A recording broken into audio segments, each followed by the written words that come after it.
Yo, what's poppin', peeps, and welcome to the first late night series. I'm Zach Lesage. Word up, we are live on both YouTube and Twitch. And I mean, there's some cool things that we have going on. We have a lot of great players. It seems like we have the typical group of players that are playing in a lot of these online events. Notably, we have Shintaro, the world champion from 2016, runner-up in 2019. We have Alex Hamilton that won the Chill Series Invitational, and we have a lot of other things. So, yo, did we just get a raid? That's absolutely wild. Thank you so much for the raid, everyone. Thank you, Gadget Badger. Really appreciate it.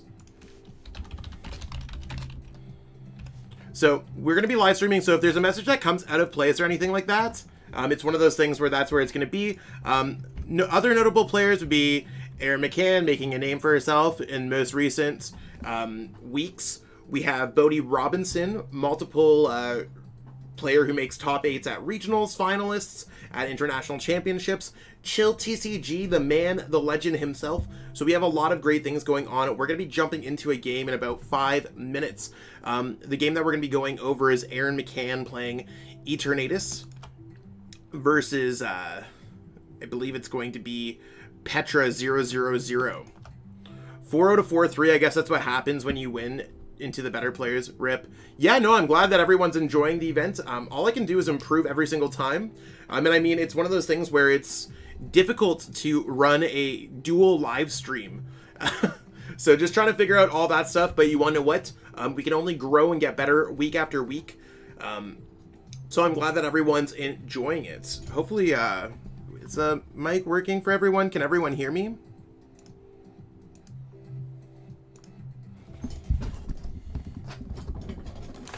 Just 1 second.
Okay, so everyone should be able to hear me now.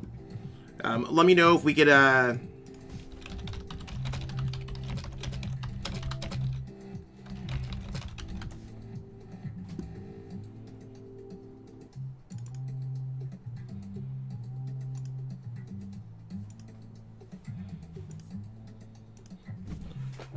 Okay, word. Looks like we are, looks like we're getting all ready. I'm just going to be updating this.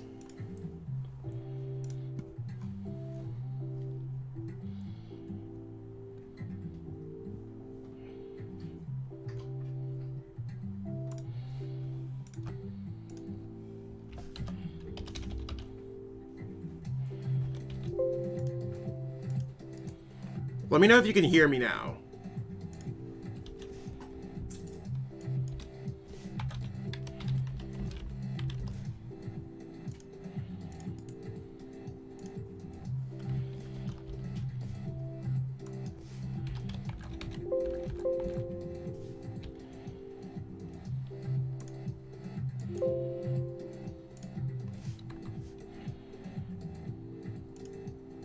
Perfect.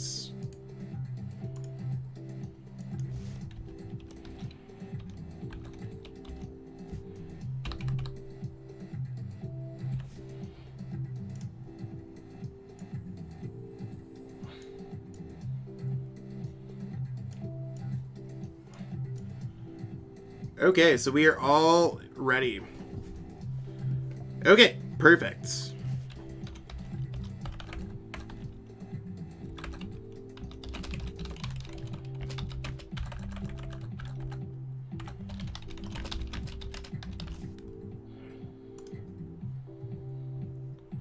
So we'll just get this set up 1 second.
All right, so we should be good here to start.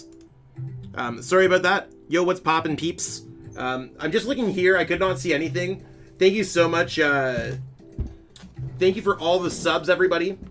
It doesn't pop up in the thing that I'm streaming on right now because I'm streaming on both YouTube and Twitch. So I'll give a balloons, and I'm wiggling my arms like a madman. Thank you so much, everyone, for everything. I really appreciate it.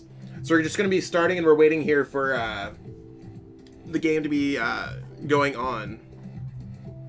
Anyone have a couple Ice Rider VMAX they'd be willing to trade for like 19 Battle Styles and 5 Vivid? I just recommend checking out PTCGO prices.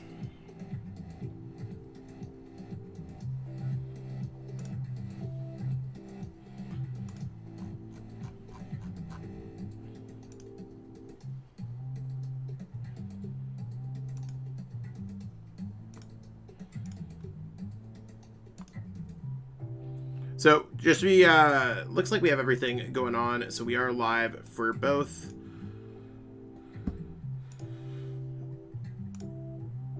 So, the deck that we have, that Petra's playing up top, Petra's playing a Dark Toolbox deck. Dark Toolbox is one of those decks that's been popping up lately, and it's just been doing really well. Aaron's playing a Eternatus VMAX deck, so it's going to be a battle of the dark decks. Honestly, I'd say if there's anyone who's favored, I'd say Aaron's favored to start off. Good thing that Aaron is mulliganing here. Just because that other hand did not look particularly well. We're not doing giveaways right now, so more or less I put on this whole event.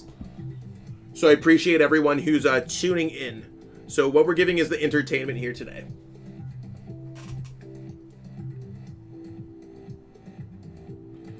Alright, so Aaron going first is probably going to be going for an Eternatus VMAX or an Eternatus V. I think that the best call is probably discarding a Dark Energy to get that in the discard pile so that you could use Dire Flame Wings with Galarian Moltres V. I think that's really the big play here.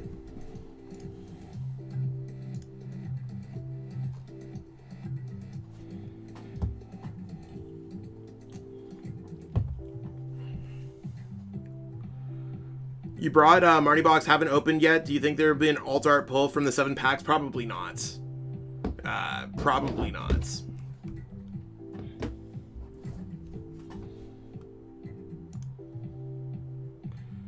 So, we see the Crobat. This is looking like a great start for Aaron.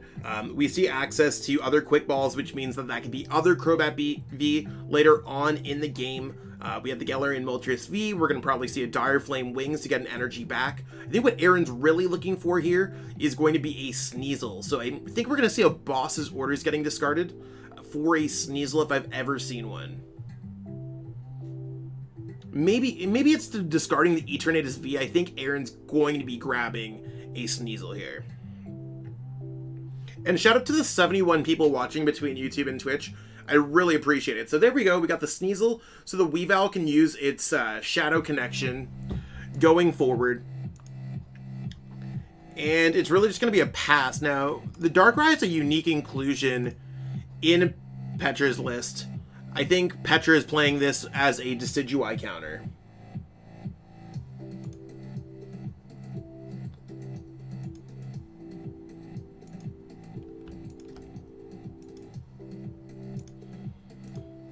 And I will be covering over the top 8 decks and reposting the Grand Finals match. So it should be a great show to anyone tuning in. So I really hope that these tournaments just kind of really bring on some cool commentary, some cool gameplay, and really fill in that late night niche. There's a lot of great players playing in this event.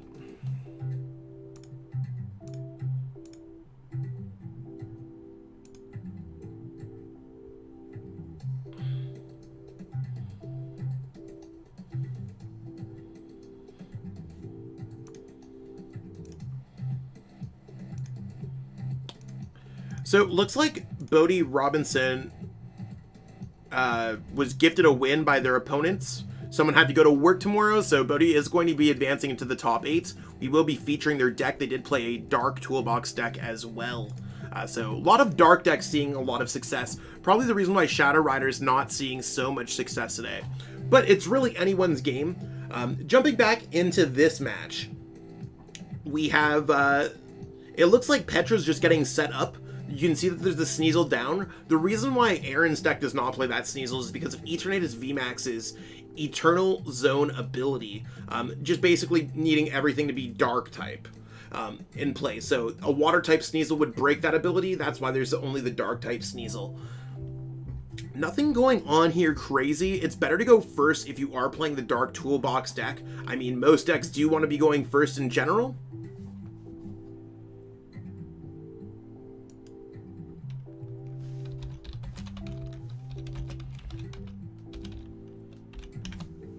So,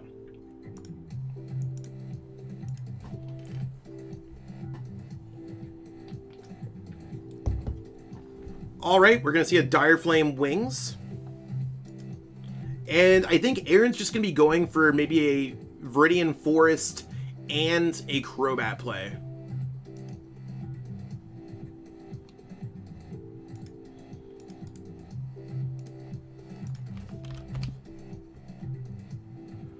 Yep. So thinning the hand down, I probably would have thinned the hand down one more card just to make it a little bit better.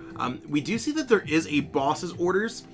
Right now, Aaron's hitting for 1, 2, 3, 4, 5, 6, 190 damage. It's probably just a great idea to knock out the Sneasel on the bench. Not even in terms of like prize mapping, but really stopping Weavile GX from going crazy. Yo! Shout out to Datazard for the raid.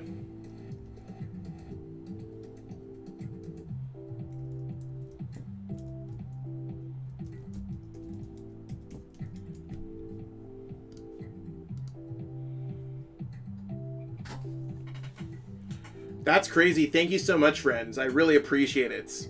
What's poppin', peeps? What is poppin', peeps? So here I'd be using boss's orders on the Sneasel, really just taking the Sneasel out, just so it can't evolve into Weavile GX. You can't be using that red and blue on it, and there's really no point of me playing a Professor's Research here. The damage isn't really going to matter. So thank you so much, everyone, for this excellent, excellent, excellent raid. That's amazing.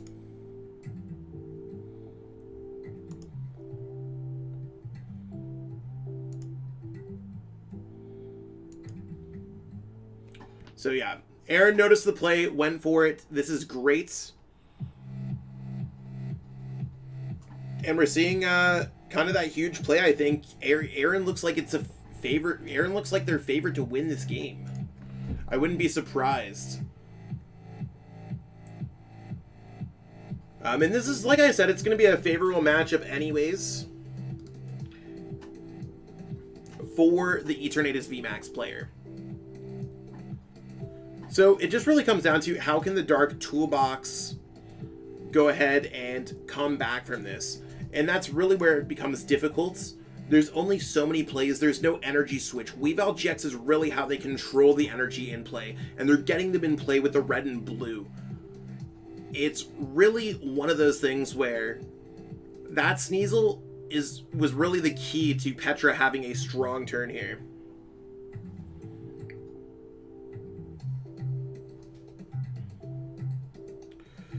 So, I think it's really going to come down to Petra finding another Sneasel, hoping that Aaron does not have another boss's orders, and really trying to take it back, take it easy for a couple turns, maybe sacrifice this other Darkrai that's just chilling the active. One thing, if you are behind in Pokemon, you can always just sacrifice a single prize card Pokemon a couple times. Maybe there's that Mega Sableye or Mega Tyranitar or Tyranitar Mega Sableye play that could be cool. Like, there's certainly options here.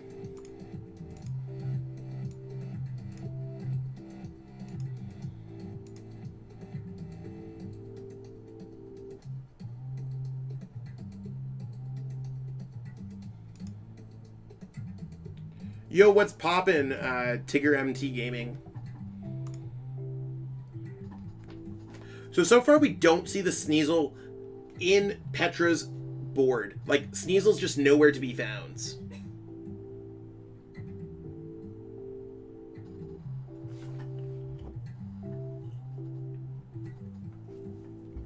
And it might just be something where Petra's going to be like, I'll go to game 2, I'll go to anything. I'm not entirely sure how they're going to come back from this. I think it would just be like a concession at this point. In terms of options that they have, they might be able to go for Dark Moon GX, but that would just be sacrificing. These are best of 3 games, so players will have the opportunity to continue on their play. So even if you get a rough start, it's not going to be terrible for you. Okay, so we're just going to see a pass. And honestly, Aaron does not have access to a boss. So I think Aaron just takes kind of an easygoing turn, gets everything set up, tries to get another E-turn V set up, if that's a possibility. Okay, just getting some bench, getting some energy back with Dire Flame Wings. Maybe I move that energy to... I don't even know. I think that seems fine at the Yveltal. Is probably not going to get knocked out. And there's Aaron drawing a prize card. Again, with no Sneasel down, there's really not any options, because the Dark Box deck is just going to be dealing with options.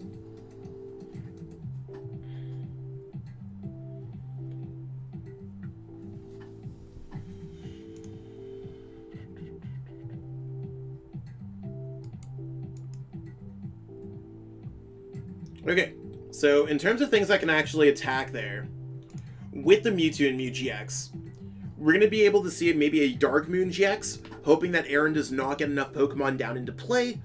We could see access to maybe Dark Greninja and Zoroark GX. Yeah, I'm maybe just like late night people were not playing Urshifu, so we're seeing 150 damage. I believe that was from Greninja and Zoroark GX just using Dark Pulse. At this point, I think Aaron's really just looking for one more Pokemon, maybe just attaching an energy to anywhere, because there's still the option to move things around with Weavile GX. And then maybe just Marnie. I don't think you necessarily want to pitch things. Yeah, there was a lot of Shadow Rider here. I wouldn't want to pitch the Eternatus VMAXs. There's still one left in the deck, but it seems like it's going to be a bit of a needle in a haystack. Yo, Joe, it's going great. Really just like excited to have my first live stream of my first tournament series. And I mean, it's awesome. Shout out to PTCGO Zone for sponsoring the prize pool.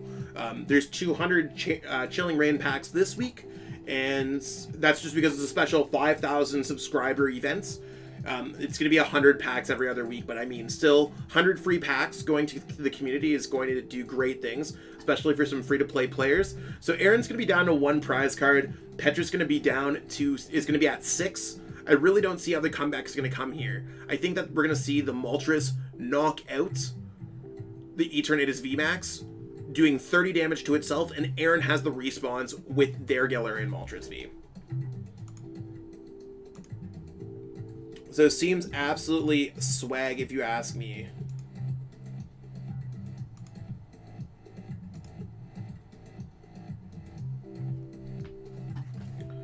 So there's the knockouts.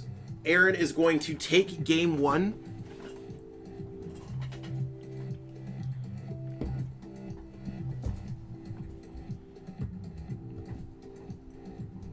And there's Aura Burn. So we're going to find out who's going first, who's going second. I'm going to quickly pop this up in the Limitless chat so I could follow along.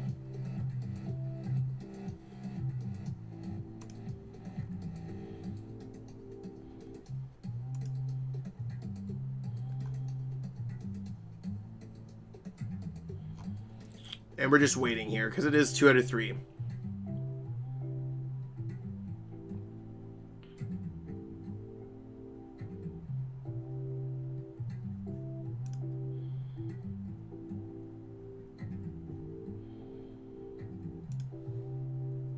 Okay, so Petra's going to be going seconds. Again, not entirely sure why, but we're going to see exactly how that goes.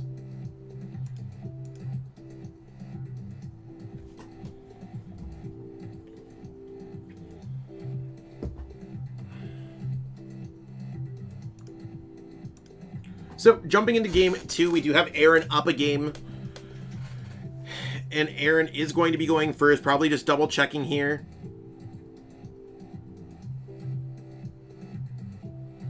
And, I mean, as long as Aaron gets a decent start, and I mean, this is a decent start, Etern V, Galarian Moltres, I really don't know what else you'd really ask for here other than a Sneasel. But even then, you could Pokemon Communication for a Sneasel. There's still access. I would definitely start with the Etern V. Not sure why Aaron would start with the Galarian Moltres. Now, Aaron does play 2 copies of Air Balloon, but it just does add another kind of something that Aaron needs to grab. So one of the big tips that you could do is just like realize that these things are, you kind of have to like gather things. It's like a grocery store list, right? Would you rather deal with a small grocery list or a large grocery list? One's going to take more time. One requires more effort. So as soon as you put, it's 50 minutes per round. As soon as you just kind of like take away one of those options or give yourself another option, you're putting yourself in a much worse spot in the game instantly. And I'd also just use this as an opportunity to check out what's in your deck as well. Seems like it could be an easy win. Yo, Michael, you got the Marnie box. That's fire. I was luckily able to pick up 4 of the codes. And the Marnie box is really cool. It looks like Aaron's all swagged out with all that good stuff. So here it looks like Aaron's next turn is going to be an Eternatus VMAX, an Energy, and a Weavile GX, maybe a Crobat, depending on if the Pokemon's not top decked or not. So that's kind of where we're at. Now, it just comes down to what Petra's looking for. And I think it's going to be the same thing as last game. It's going to be those Weaviles, those I believe Silvalley's in the list. Yeah, Weaviles, Silvalley's, Sneasel kind of plays. Red and blue. And if that's not possible, it's going to be tough. So we see a bunch of energies getting discarded there. That's fine. Galarian Moltres can get them back. What's going to happen off of this tag call? Are we going to see a Guzma Hala grabbing a capture energy? What is going to go on?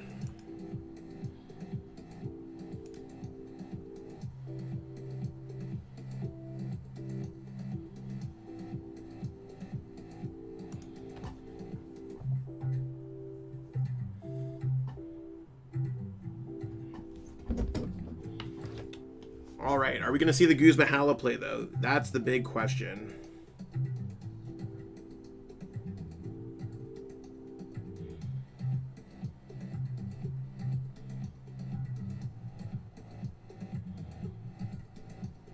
So, I think Petra's just searching through their deck.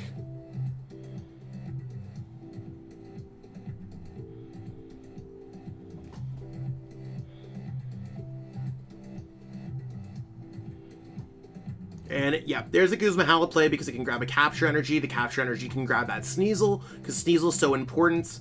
And if Aaron's able to get the knockouts with, let's say, even the Galarian Moltres V, it's going to really put a stop in Petra setup. Now, oh wow, they did not grab the Sneasel. Maybe they have a Sneasel, access to Sneasel in their hands?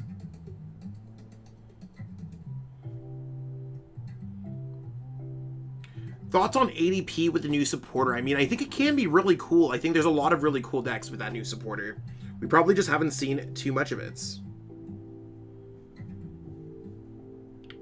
It's really hard to get. I think it's worth about 15 packs online right now. So keep that in mind. Not every player has access to it.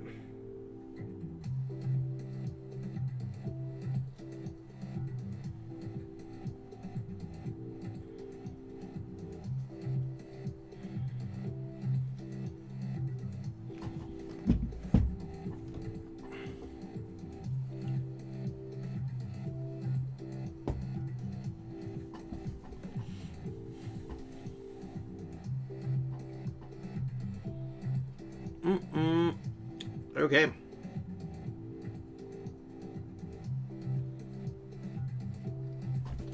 So let's see how this turn really plays out for Aaron. Getting more Pokemon down could be a huge, huge plus. Now, Aaron does have access to the Galarian Moltres.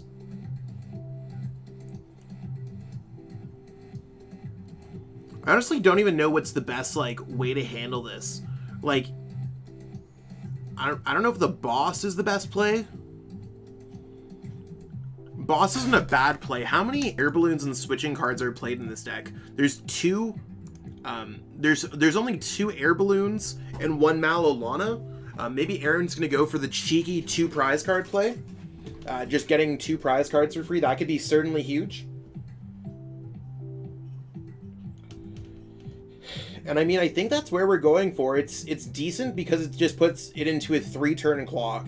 Aaron wins within 3 turns starting now. So 2 more turns after this, Aaron wins. It looks like Petra wins in 3 turns. As long as there's another Galarian Moltres.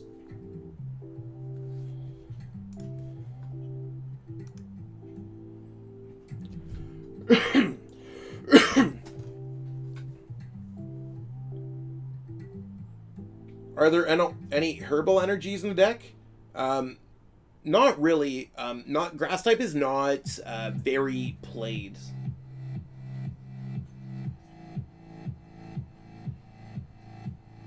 Yeah, I think it could be super huge.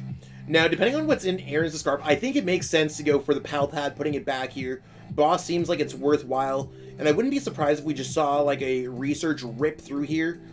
As long as Aaron could find a Galarian Moltres V, absolutely vibing, but it is cutting it close. That Great Ball is not going to be fun times. Oh, but she rips it. So there's the Galarian Moltres V. We are going to see a knockout here, and it looks like Aaron might just take a swift 2-0 over Petra here. Doesn't even need anything down. I like keeping the bench space for future Crobats. I don't think it's worthwhile to play anything else down. I would just go for the knockout here. Okay. So this is one of those, like, common mistakes where it's one of those things where you don't need the extra damage. You want to keep that space in case your opponent reset stamps you. Because if you get reset stamped with a dead hand or reset stamped boss, and I mean, it's one of those things where, yeah, there's not even a reset stamp available in their opponent's deck, so maybe it's just list dependent. It's one of those things. So Aaron is going to move on to the next round. So let me just see what I can find here. Probably should have updated that to game 2, but that's what we got going on there. So we have Aaron moving on. Let me see if I can find another game.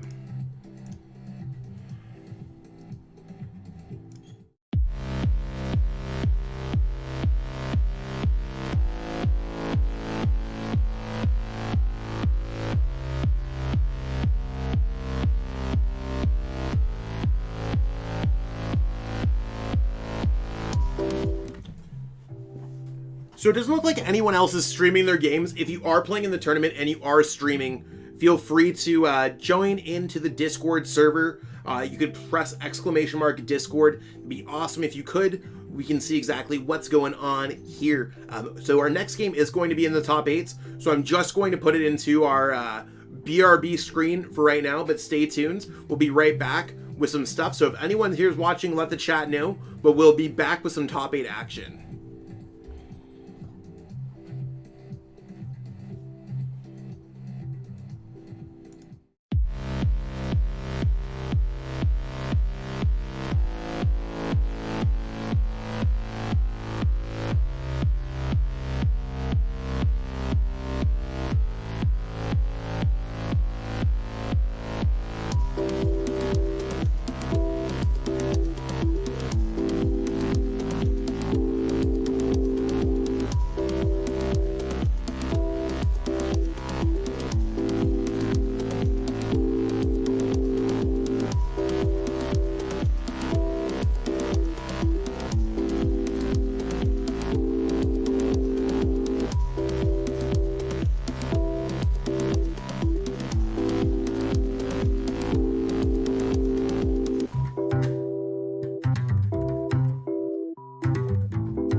We're actually back with some more gameplay here.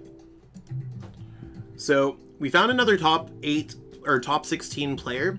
So we're going to be watching Dylan playing against Shintaro Ito.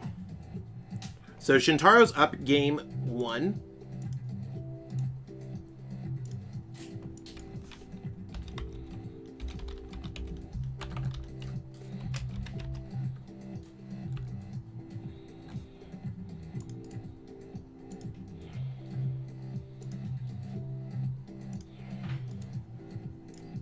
And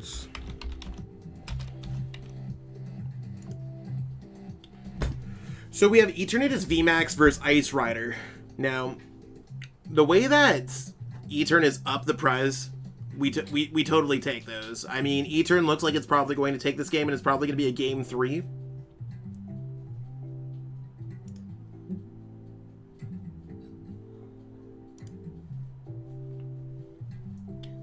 So let's watch and see how this happens. So we have Aura Burn going there. There's the knockouts. And it's really going to come down to having those energies on that Eternatus VMAX. Maybe a knockout here mixed with a Path to the Peak and a reset stamp could really do in Dylan. Could be a difficult one to deal with. Now, it should be noted that there is only 22 minutes left in the rounds. So it should be pretty cool. We'll have to see how that goes. There's a Marnie, not quite a reset stamp. That means that we're not going to be seeing an attack off here. We could be... That's not even a quick shooting Inteleon, I don't think. Or is it quick shooting Inteleon? I can't tell. Based off the board states. It looks like they're quick shooting Inteleons. Can actually just pop up into the deck list here. So yeah, it looks like it is quick shooting Inteleon. That could be enough to take some knockouts. So we might see a multi-prize card turn coming out here from Shintaro at some point, depending on what Dylan has. It could be a little bit rough.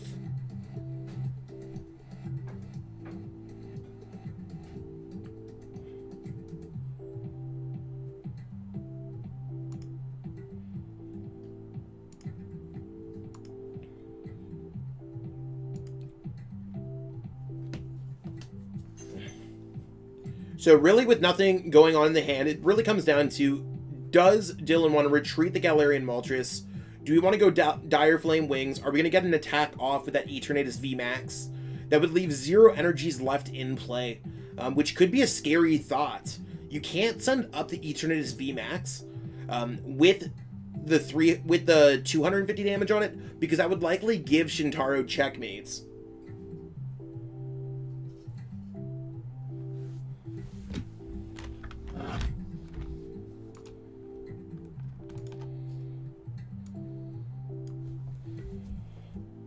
At some point.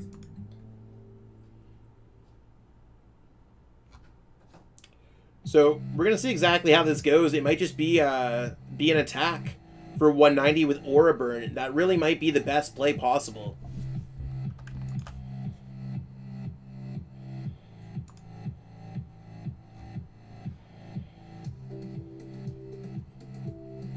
So it really comes down to, does Shintaro have it or does Shintaro not have it?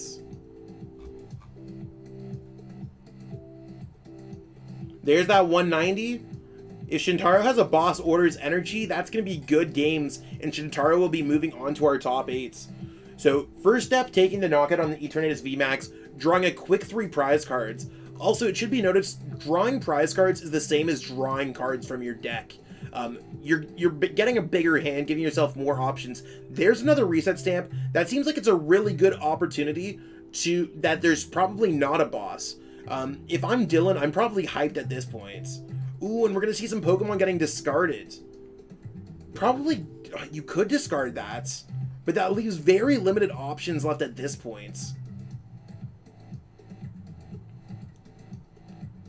And we're probably just going to see a ride of the High King knockout for 160. So Shintaro playing this matchup perfectly and really showing how difficult the matchup can be.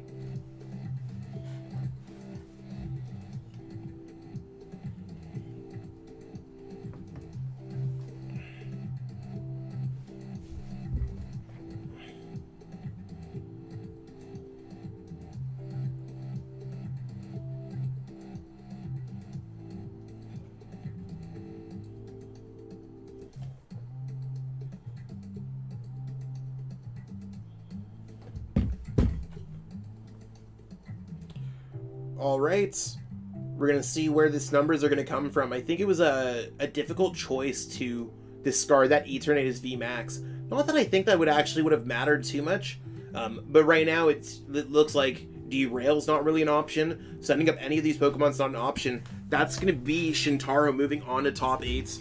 and Dylan's going to be out of there.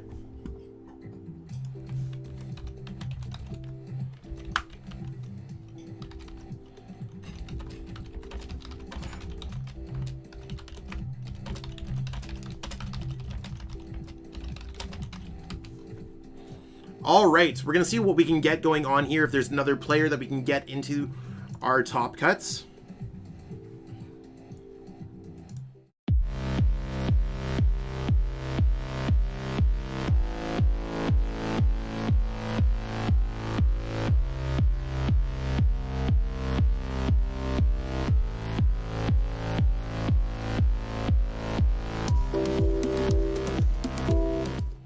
And we're jumping back with another one.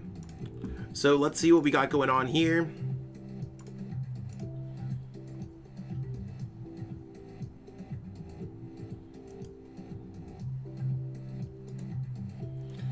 All right.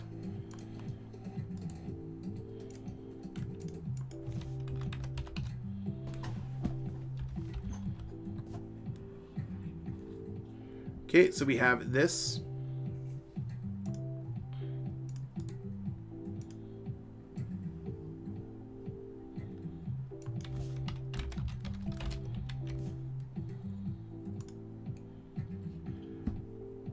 Perfecto. So jumping into game 2 of top 16 here. I'm just trying to cover as many games as possible just so we can keep it moving. 16 minutes left, only a couple people are left going on. I'm just going to get some things set up, so I'll let this game play out, but we're going to watch some awesome grass gameplay.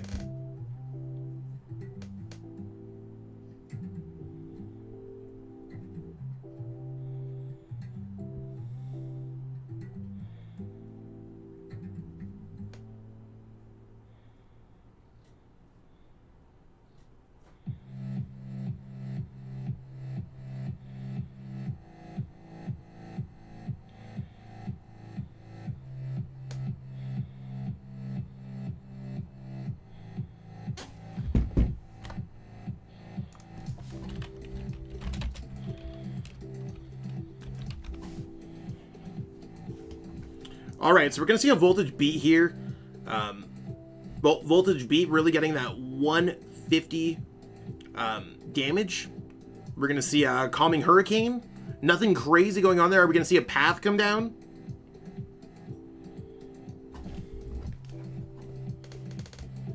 Yeah, I really don't stream on Twitch often. But it's something that I'm going to try to start doing. So right now I'm streaming on Twitch and I'm streaming on YouTube at the same time, which is harder for me. It looks like we are about to see this player win the game as well. So A702 is going to be moving on to the top 8. So that's the last game that we could potentially... well, math is actually... Yeah, math is down a game. So Ace is going to be moving on to top 8. I did my things correct. So that's going to be the game. So, we're just going to take a brief break. Just 1 second. We're going to switch over to the face cam. Word, we are back here. How's it poppin', peeps? Saw a lot of electrifying gameplay, and we're about to move on to the top 8. There's about 14 minutes left of this round, so stay kind of around. I'm just going to go to the BRB screen for a little bit while I get everything set up for the top 8. Hopefully we get to see some exciting matches. We have Logan McKay moving on to the top 8. Bodie Robinson, Shintaro Ito, Aaron McCann, Aoid, Alex Hamilton, A702, and we're watching between Coconut G28 and Sade Wimba. So a lot of really great players who are already in our top 8. Who else is going to make it? You're going to find out real soon, and we're going to cover as much of this event as possible. So hold your horses, and we will be right back. Peace out.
Word, we are hopping into our top 8 now, everybody, so stick around. We are about to start off.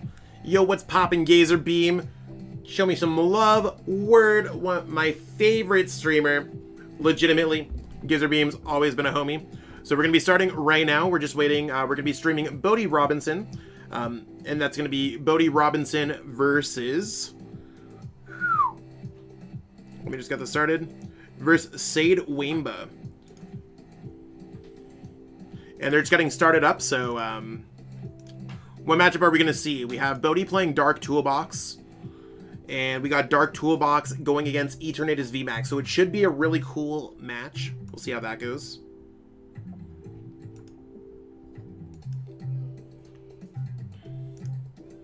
And we're going to jump into it right now.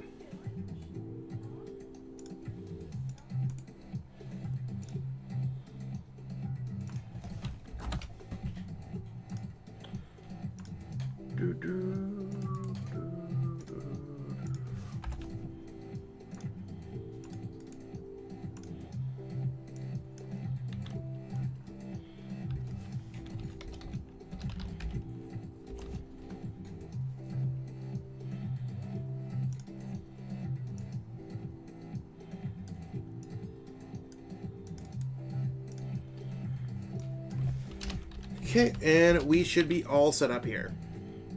Word. Gazer Beam, congrats on the PC invite, my man. Thank you. I really appreciate it. I'm so happy to be invited with all those top players. It's honestly an honor. One of those things where you just necessarily wouldn't have... I don't know if I would ever have the opportunity to play with those players again. Absolutely amazing. Absolutely amazing.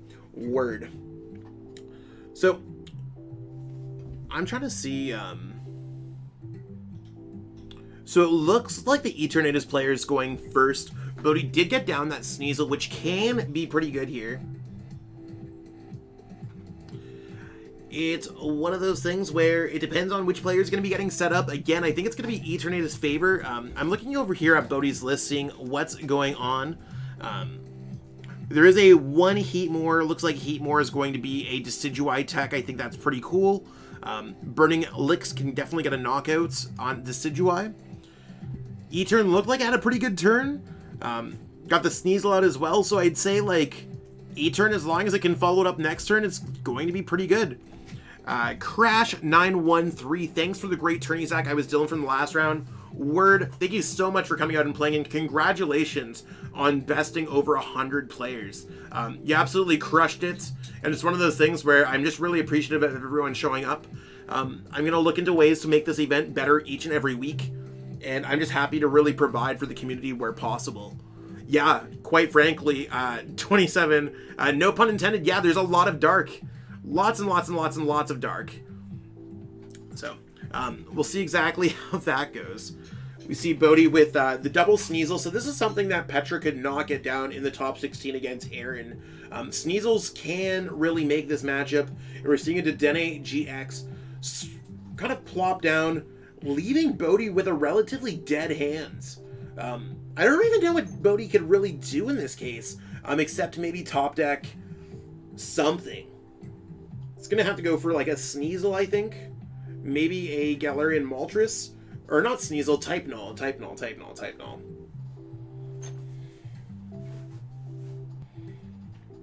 Maybe nothing, leaving the spot for the Dedenne GX. I only can assume that that the active Pokemon's going to get knocked out. So I think Bodie is going to leave that spot open for the Dedenne GX. Definitely a difficult decision at this point. I think you just retreat into the other Sneasel. Yeah, it sucks, but there's really not too much else that you can be doing here.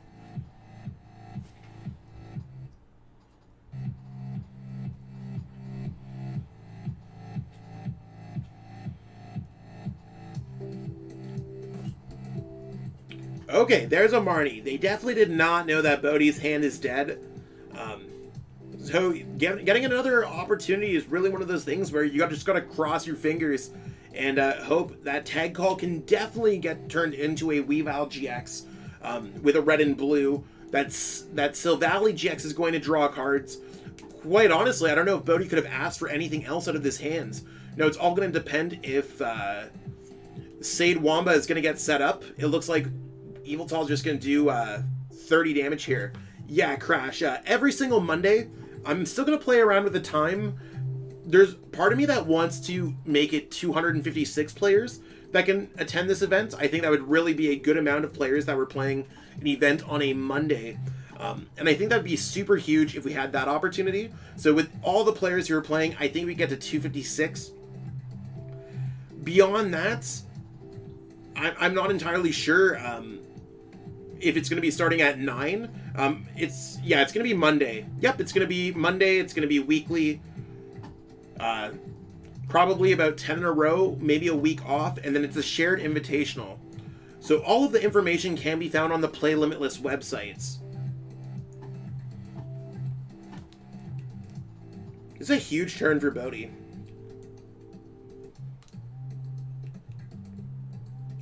So, we're going to see Silvally use its disc reload, drawing Bodhi 5 cards in hand. And reasonably, there's just like, however Bodhi wants to attack. I would probably attack here with a Galarian Moltres. I think that sounds like the absolute play here, going Quick Ball. Maybe Galarian Moltres. It's always a tough choice, but I think that's how it's going to go down.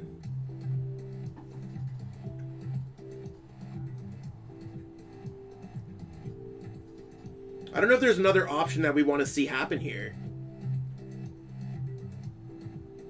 I think it's really important to be drawing a prize card this turn, if there is ever a turn to be drawing a prize card.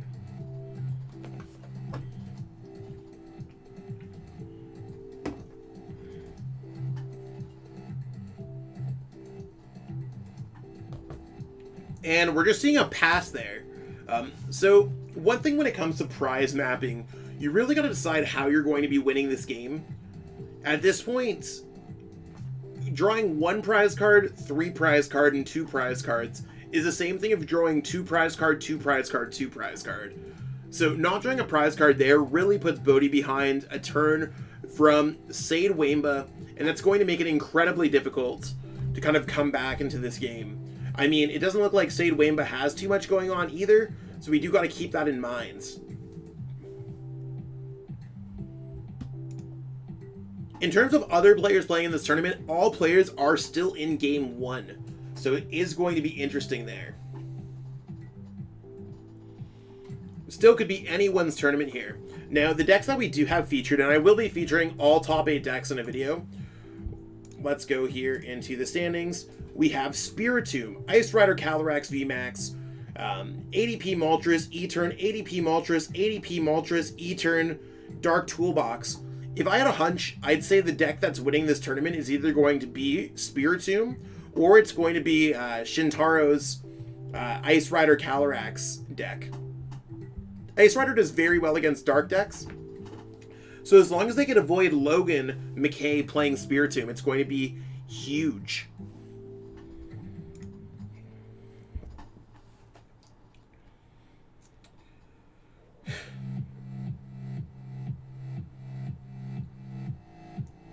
Hey Zach, love the tourney live stream, and what I actually love the most is the time. Living in Latin America, Chill TC should start at 5.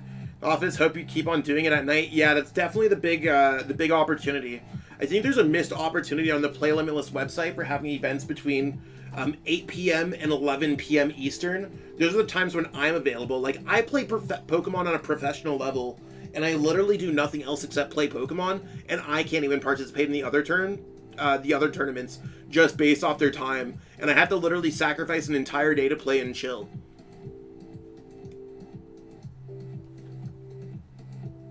So we see 6 energies here.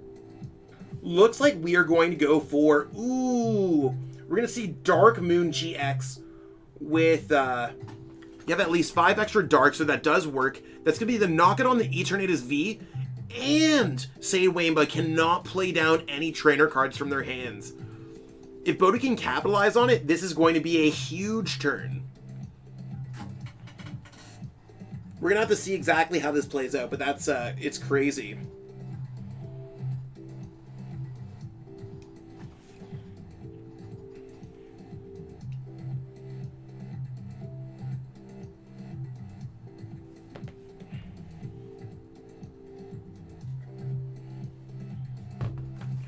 Just having a sip of water there, peeps. I honestly don't know how Sade Wamba is going to really bring this back. Seems like Bodhi might just go for a retreat, attack with the Galarian Moltres V. Oh, we're just seeing a derail here. Okay, so that's going to take care of that energy for sure. But it all depends on how Bodhi plays this out. If Bodhi finds a way to isolate that Sneasel, that'd be a huge turn if there was ever the opportunity. And I think he's just trying to discard cards from play or discard cards from his hands. Oh, nothing in his deck. So, okay.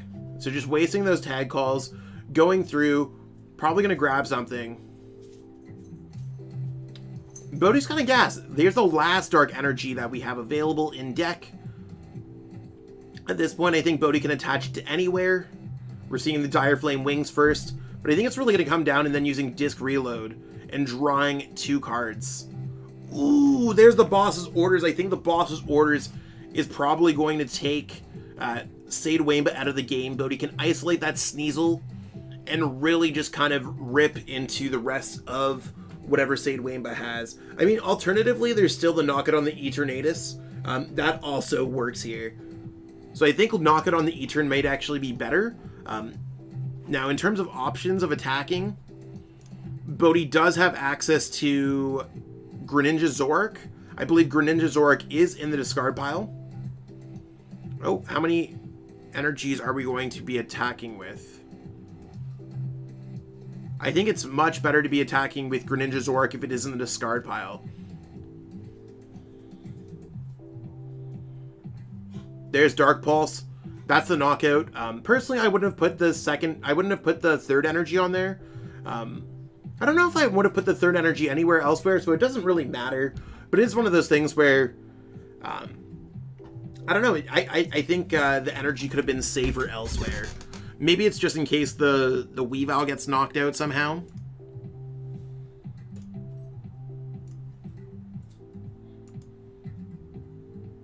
Okay, there's the Weavile. We're going to see some energies moved around. I think this looks like it's just going to go quickly into game 2. I'd be really surprised if we saw Sade Wamba take this game back.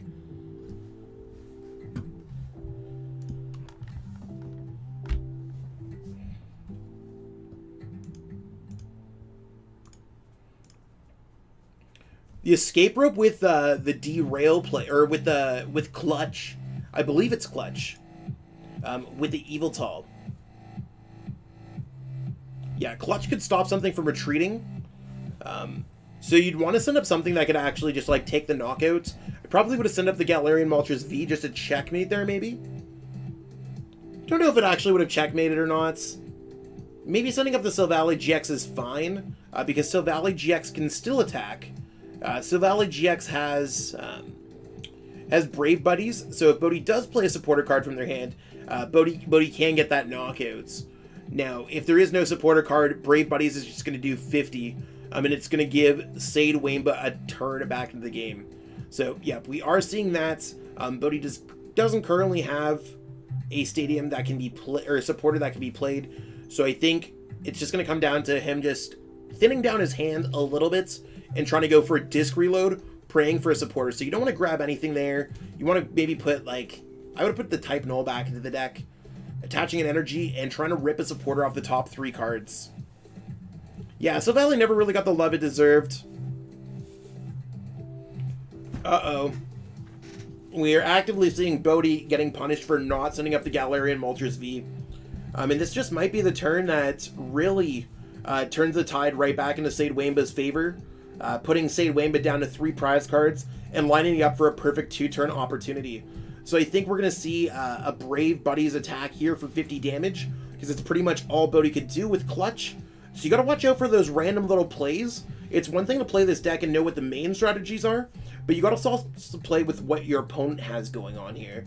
And that was a really strong play from Sade Wamba, and a missed opportunity from Bodhi Robinson.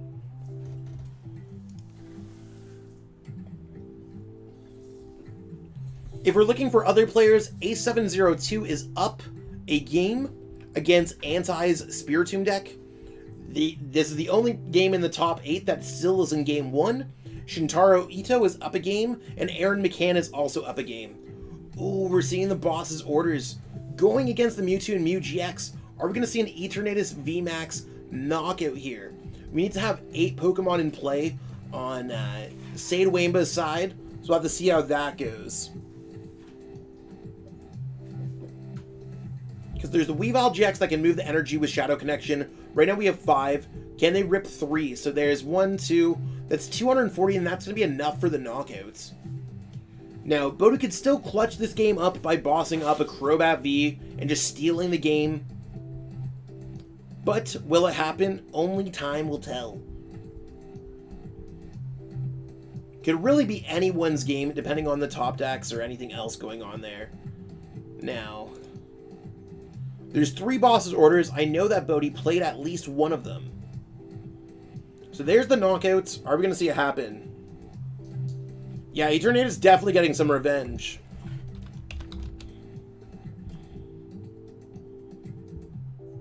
So setting up a Pokemon with free retreat sounds great. There's Great Catcher. Great Catcher is a little bit low to get that knockout.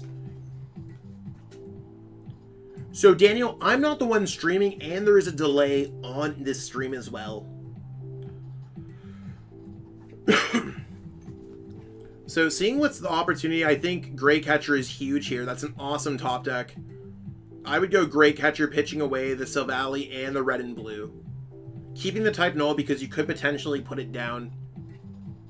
And this brings up the Weavile GX. Now you gotta go and see what happens with Silvally. If Silvally can disc reload into a Pokemon that can attack, certainly could be huge.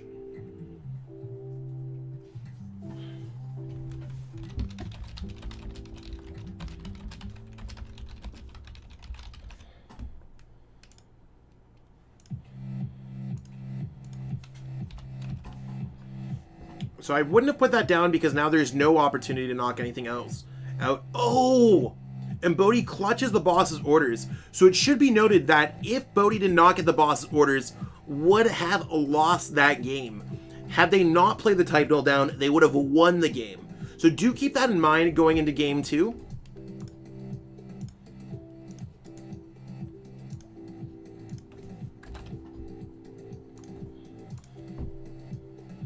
And we're going to see exactly who's going first and who's going second.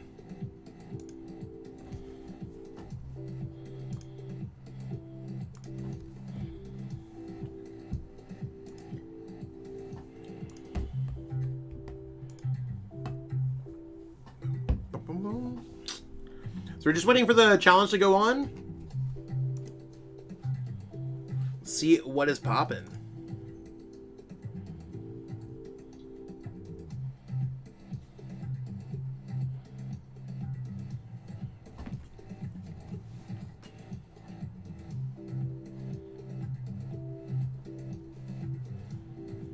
Just waiting for a challenge to be sent by Sade Waimba.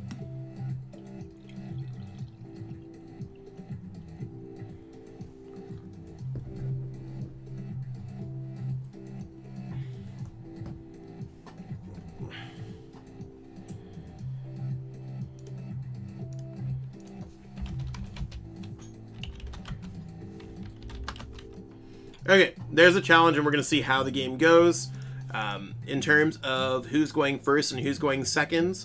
Bodhi's going to be going second, so Sade Waimba's going to be going first.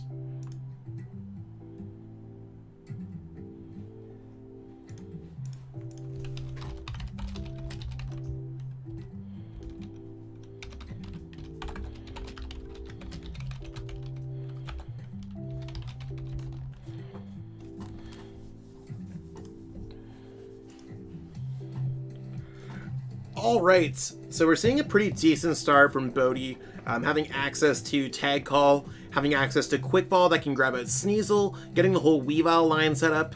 Starting with Mewtwo is certainly not bad, and it's really going to come down to E-Turn getting set up or not this game.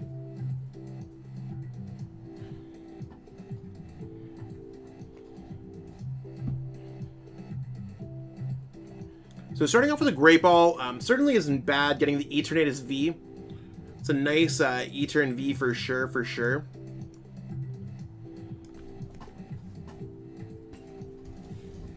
Getting the Sneasel down. I mean, this is a really good setup. It just depends if they're able to continue on with it. It's really where it's going to come down to.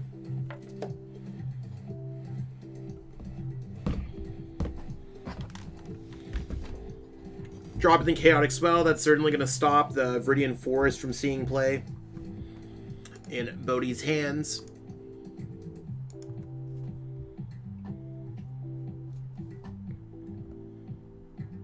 And I mean, it's not a bad turn at all. I don't know if I would have attached the energy to the Galarian Moltres. It does give an option to attack, but I don't think it's ever really worthwhile. It's better to get the energy on the Eternatus. Now, with everything available in Bodhi's hands, I think really it's going to come down to playing Guzma Hala. It seems like a really good idea. Searching out prize cards. Yeah, Bodhi's checking through. Really debating on which one to grab here. But not fully checking through the deck yet. So really strong skill. You want to make sure that you do check through your deck when you are checking through. And there's a Guzma Hala. I think this is a great call. I would probably discard some other tag call Pokemon.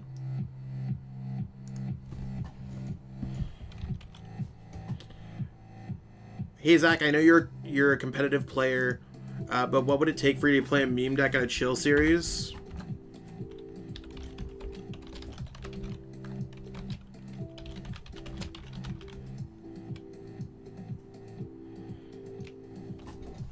I don't know, I'd probably do something like for a decent dono or something. Be kind of facts if I were to do some kind of meme deck. Stalwart Tiger, I need 2,000 channel points, LOL. I forget what I have for the channel points there. So Shintaro did advance into the top 4, besting Alex Hamilton 2-0. That's huge. So Bodhi's going to be getting set up with a type null here. Not much going on, but there is access to the red and blue. The red and blue can evolve into the Silvally GX, giving access to Disc Reload, so Bodhi does have options. Now, if Sade Wainbow were to isolate and knock out that type null, Bodhi would definitely be in trouble not having access to a draw support or anything that would allow to draw cards.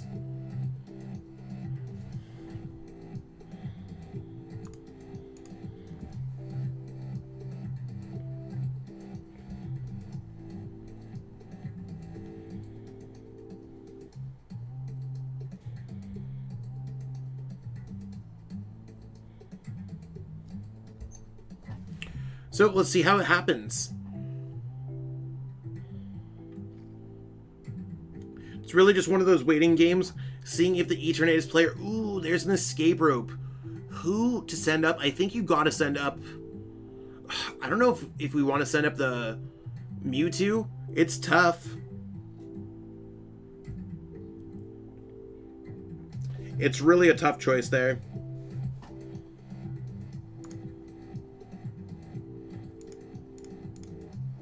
I mean, I'd probably send up the Mewtwo as well. You can't really give up the Sneasel. You can't really give up the type null. That's why you want to probably get a couple of those copies out whenever possible. Sometimes it's not always possible.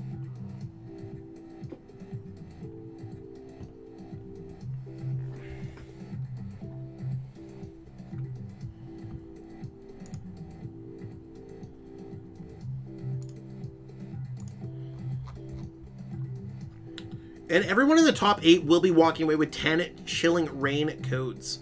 Should be pretty fire. There's the Dread End knockout. So 3 prize cards quickly is huge. Really not what you want to see if you are Bodhi. But it is only game...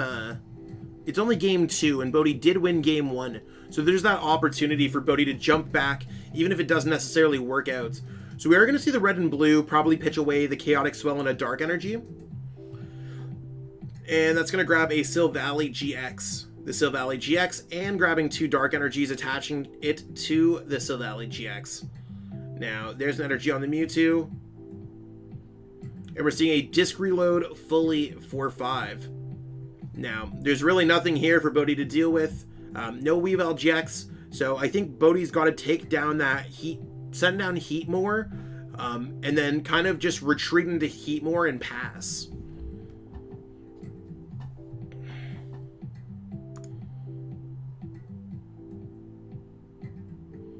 Okay, so I would have definitely sacrificed the heat more. Maybe Bodhi just has to deal with it. If there's a boss's orders right here in Sade Waimba's hands, it's just going to be an automatic win. Be able to boss his orders up that Mewtwo, draw 3 prize cards. That'd be huge. But that's not a boss's orders. That's a professor's research. So they don't have it. They're just going to be drawing some more cards here.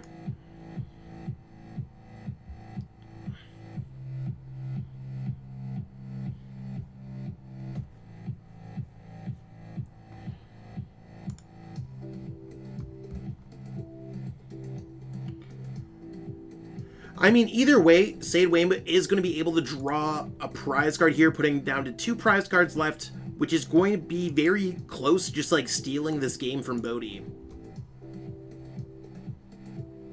It's certainly a tough matchup because if either player sets up, it can just really come out of nowhere and just steal the game.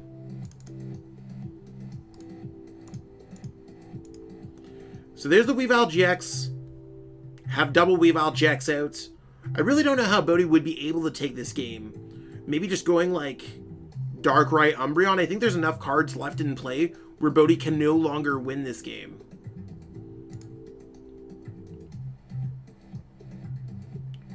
Tag Call would have to be for red and blue. Even with a Darkrai Umbreon, there's going to be a gigantic knockout there. Weavile GX is still going to be in play. There's no Path to the Peak or anything else that's getting stopped.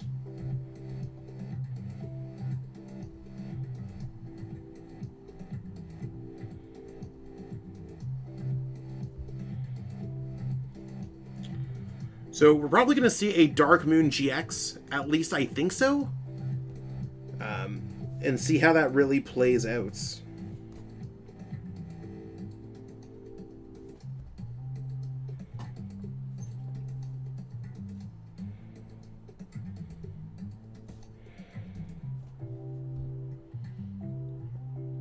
So Bodhi's going to head and move all those energies around.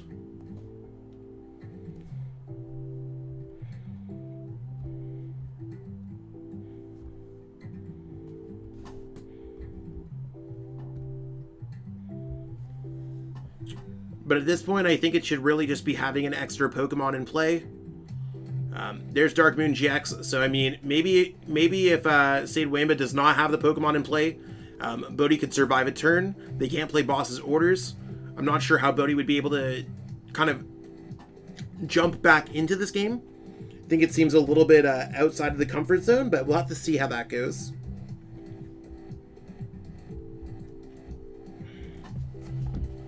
There's a Dire Flame Wings. Are we going to see a Pokemon go down? Are we going to see damage for 240?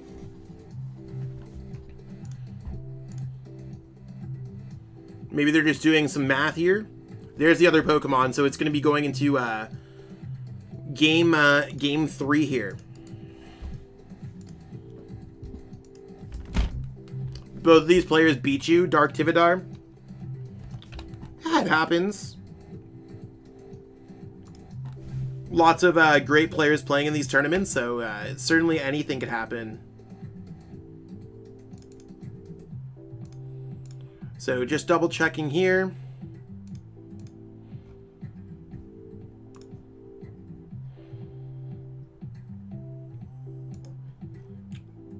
And Bodhi's going to be going first this game, which is certainly a correct call.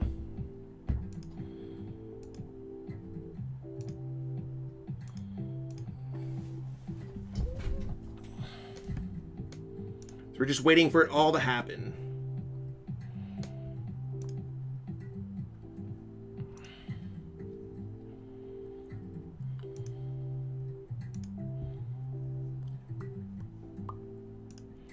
So they just decline the challenge. We'll see exactly what's going on. Probably just getting set up. Or maybe grabbing a snack. I mean, I'm always running into the restroom in between tournament rounds. 99 win rate, but still, facts. The other person was anti. Got it. So we'll see if one of these players can just start off with a super awesome start, or is it going to crumble?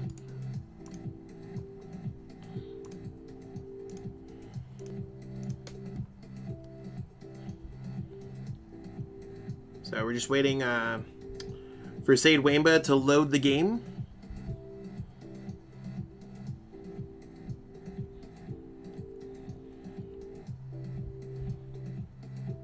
And you want to know what? Bodhi's start is not bad here. Getting access to Mewtwo, getting access to Sneasel, can certainly do some early damage. Getting a Weavile, I wouldn't start with the Sneasel here. I definitely would start off with the Mewtwo. I think the Mewtwo seems like the best starter. Could be wrong on it, but I think I would have definitely rather started Mewtwo.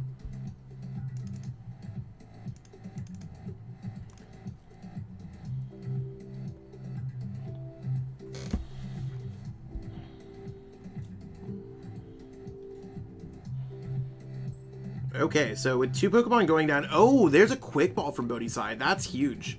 I think Viridian Force is probably going to discard a Dark Energy.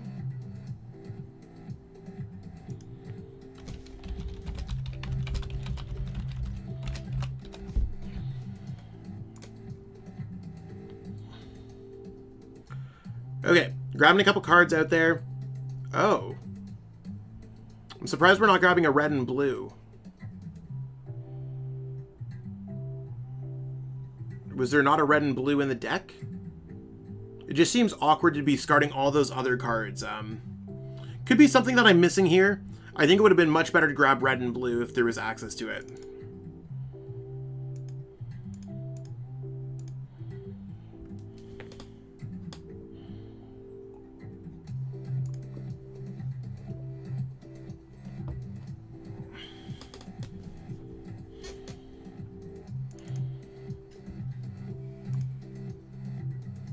Okay, so there definitely was red and blue in the deck. I think it's just going to come down to, like, it's just kind of awkward. There's no other way to put it. Can't even tell what... I mean, there is access to Ordinary Rod in the deck, so Bodhi can get some of those cards back. I mean, I guess it can all play out fine and dandy here.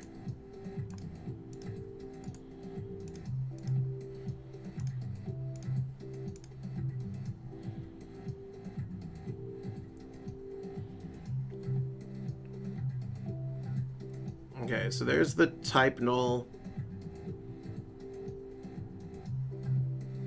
And I mean, okay. So I really, like, a lot of options are just, like, gone now when it comes to that red and blue. So this game's a little bit all over the map. And I'm not entirely sure. A lot of these plays are very interesting. And it's certainly not the way that I would have played out this matchup myself. Now, everyone plays a little bit differently when they're at the top tables. Could be based off of their kind of comfort level or anything else going on there. So that's certainly something that we got to take into account here.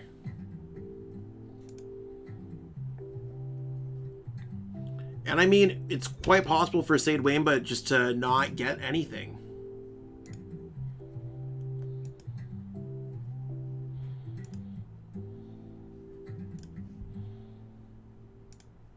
So we'll have to see how it kind of works out. I think it's really just going to come down. Will they get out the Eternatus V? Will they be able to attack? What's going to be going on? What can they offer? And there's Great Ball. That's one of the missing puzzle pieces. Now, that looked like it was a Great Ball miss. Okay, there's Pokemon Communication. Can definitely grab something out here.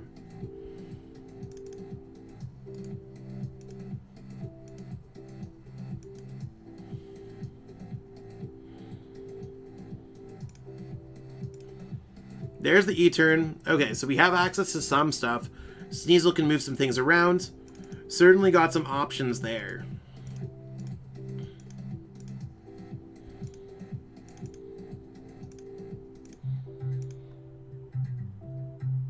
Okay, they're just passing. Cool. Oh, wow. What a top deck from Bodhi. Can definitely now get out the red and blue to get out the... Is there the Silvally in the deck still?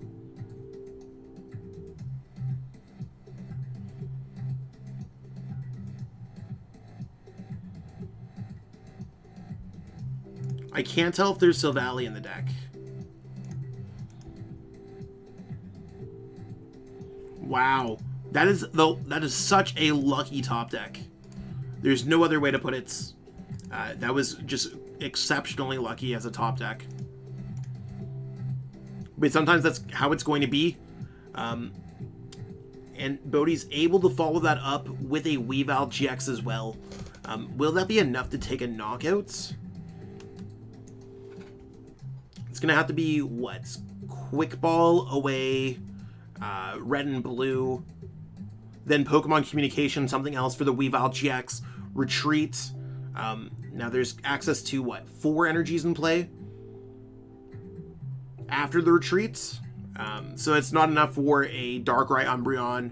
It's not enough for a lot of stuff.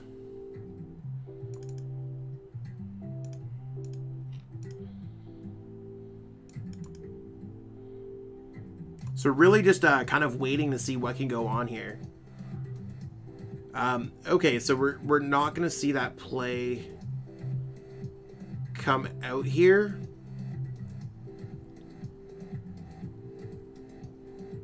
Yeah, I'm honestly not sure what's going on.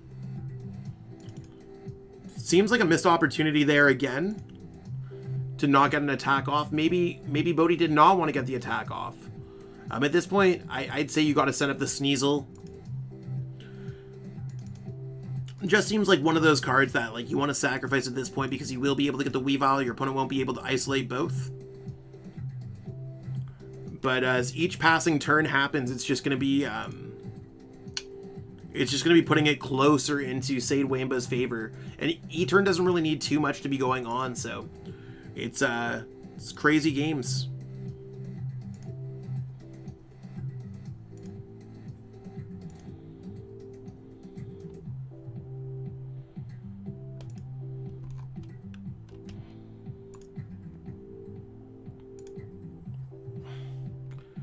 So, it depends. They can, Sade Waimba could definitely take a huge knockout here on any of these Pokemon. And it could be game altering. Drawing 3 prize cards on the Mewtwo and Mew GX could be huge. Knocking out that Silvally would definitely make Bodhi's hands absolutely terrible.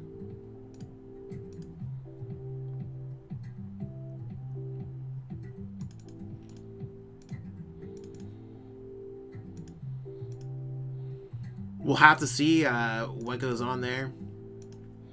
Just really waiting. So far, we need an energy for Sade Waimba.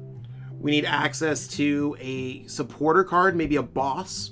Otherwise, that Sneasel's likely just going to get knocked out.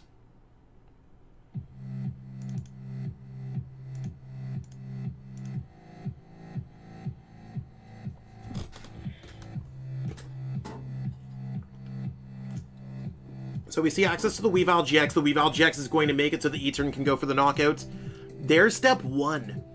Now, with everything in Bodhi's hands, Bodhi can grab the Weavile GX.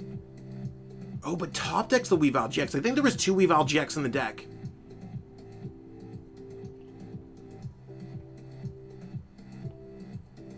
So there was another Weavile GX in the deck. See how disc reload goes? This certainly seems like a Dark Moon GX play if I've ever seen one, with a Chaotic Swell in play.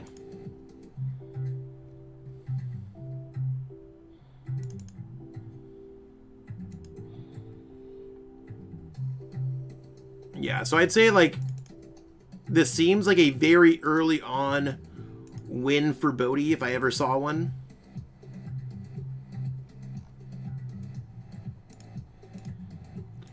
Somehow stumbled into it.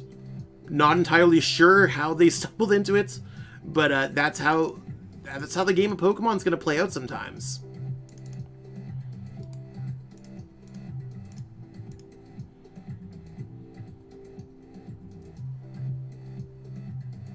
He played Research already.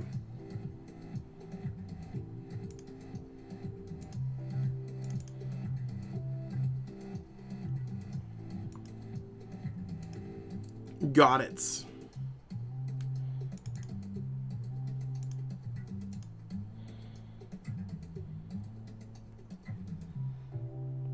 So we're probably just going to see what the Crobat poisoned the Mewtwo.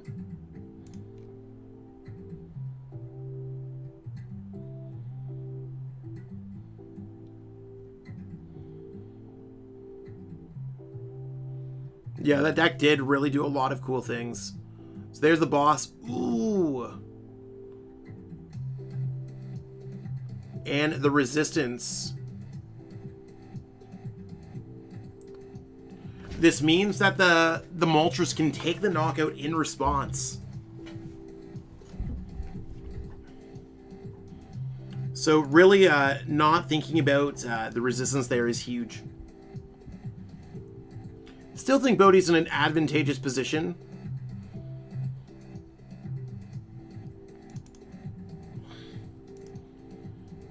But we are going to see kind of a comeback.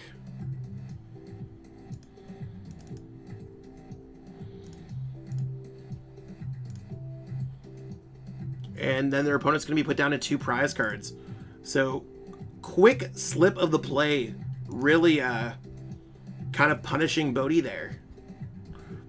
Everyone, make sure that you're double checking your plays before anything else happens. You don't want to be making mistakes when you're at this level of the game.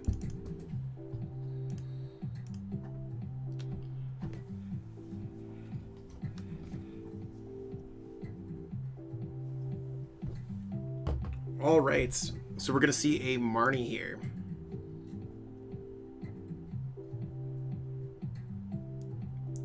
Darkbox can feel a little bit like ADP decks. So there's the boss on Bodhi's side. I think Bodhi might actually be able to take this game by benching a Darkrai and Umbreon GX.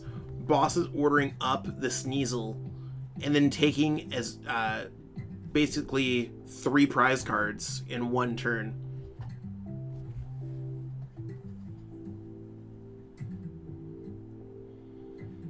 So I would definitely go Tag Call here. I think grabbing out the Weavile GX seems like the absolute best play.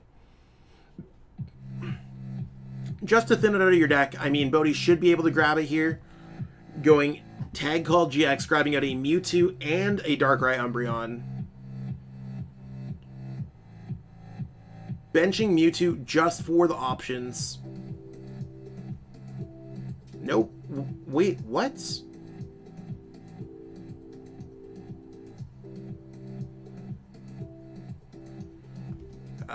Okay.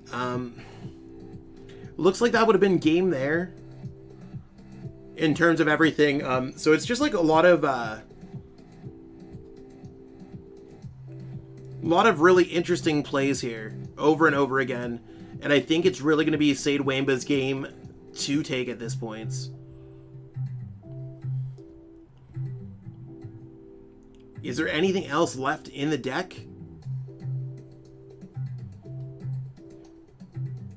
And even the boss's orders can't really be used as a stall. I definitely would have put down the Viridian Forest. So yeah, that would have been a lot of really interesting plays here. I think it's going to cost Bodhi the game.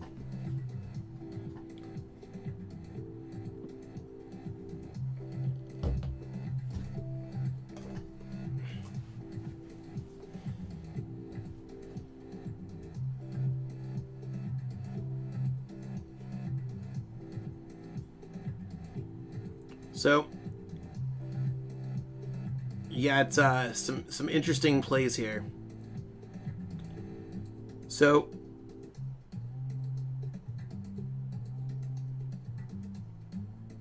let's see how Sade Waimba can bring this back.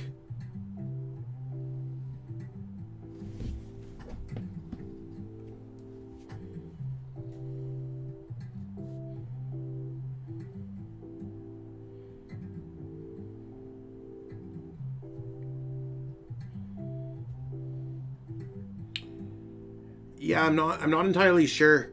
Right now, there might not be enough energy in play for Sade Wamba.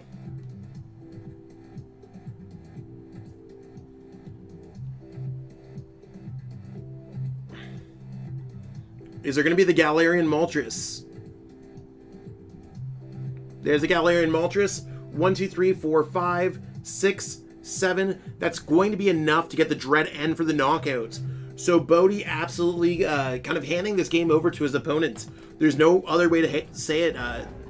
Just a lot of different plays that could have got Bodhi the win. Multiple turns over, but it's one of those things where it's happening. Maybe the late night vibes are totally getting to him. Yeah, interesting. I'm just going to flat out say it. Bodhi made a lot of mistakes that really cost him this game. It was really his game to lose. And that's fine. It happens to the best of us. So his opponent's full on going out. I don't know why we're waiting here. There's 2 prize cards left. I don't think there's anything I'm missing.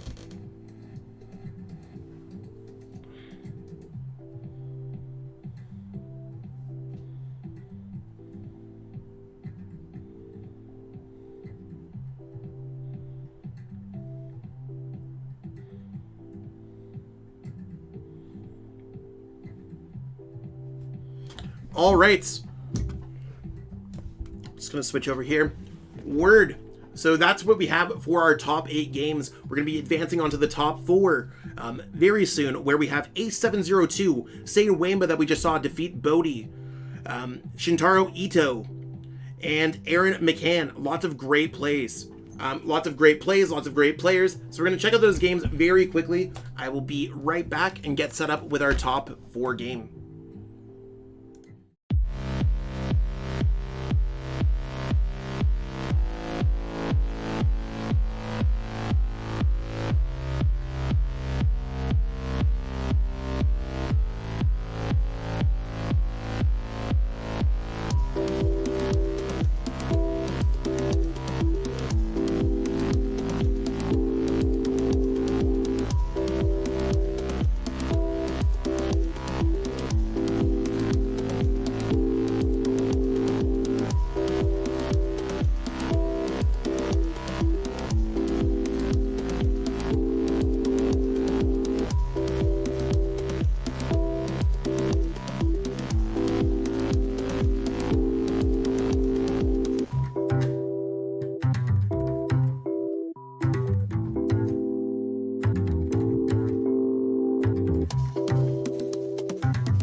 Word. So we're going to be starting the top 4 very soon. I'm just getting it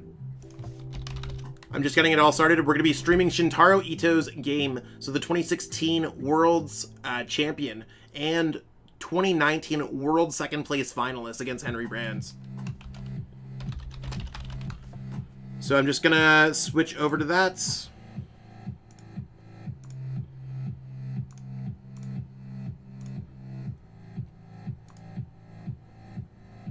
And we're going to get it all started.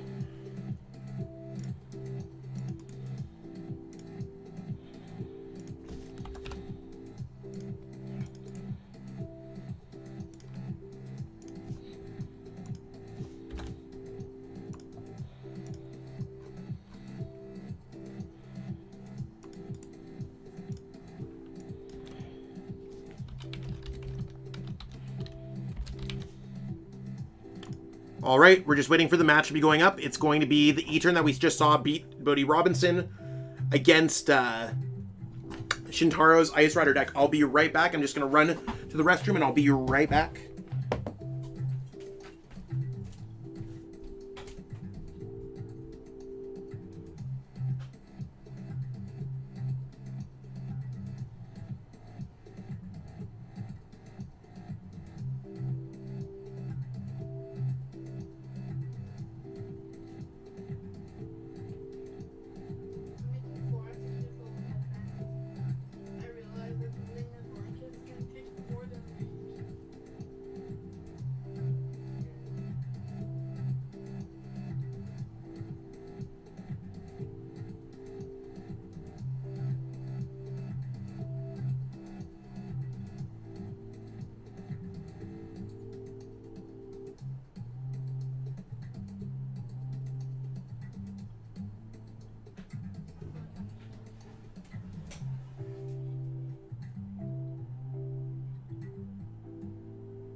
Okay, so we're just starting this game.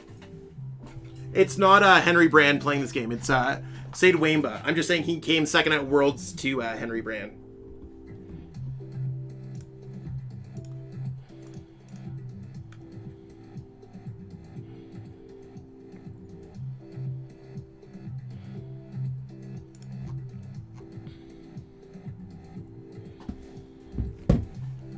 So starting off with a strong start here, with Shintaro having access to Shadow Rider Calyrex, able to go Drizzile for an Evolution Incense, going for Marnie, basically getting a knockout on the Ice Rider, getting a knockout on the E-turn, turn 2. Basically, Sade Wamba can kind of start to mitigate this a little bit by having access to another Dark Energy to Power Accelerator onto the bench Eternatus, which can certainly be huge.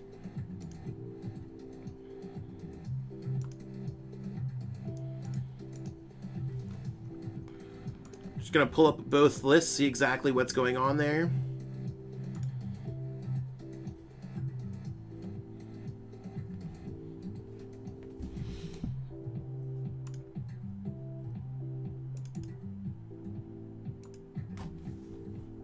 All right.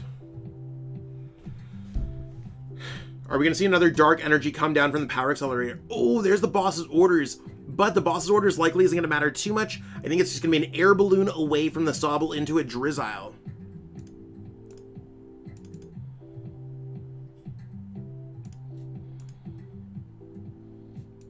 Yep, no worries, quite frankly.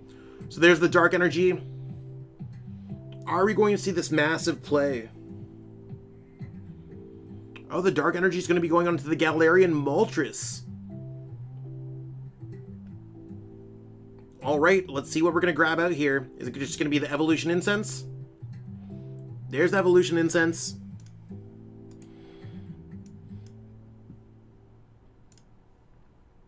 And there is the Ice Rider. So we're going to see that. We're likely just going to see a Marnie. And Shintaro's likely going to be up 2 prize cards by doing Ride of the High King. Path to the Peak could certainly stop Sade Wamba as well, which could be incredibly difficult.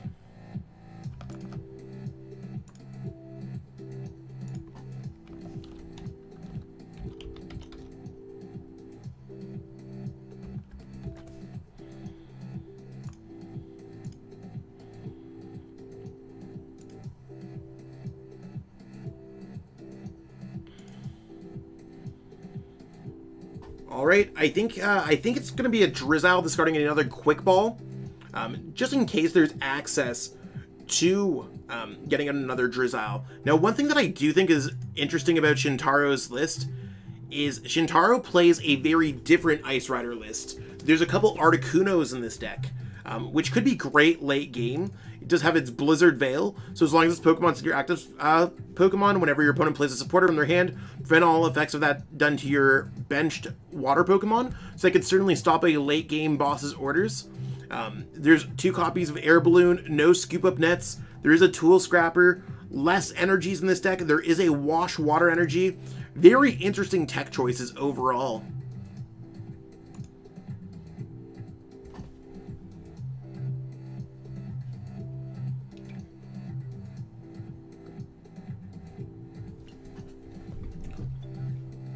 So really following up how Shintaro's, like, we got to figure out how Shintaro's going to make this happen. Is Shintaro going to have access to a Melanie next turn? Otherwise, there's no viable way of attacking.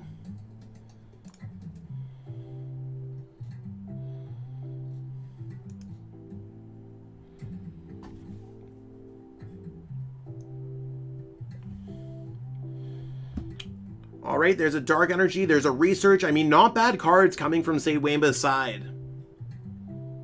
At all.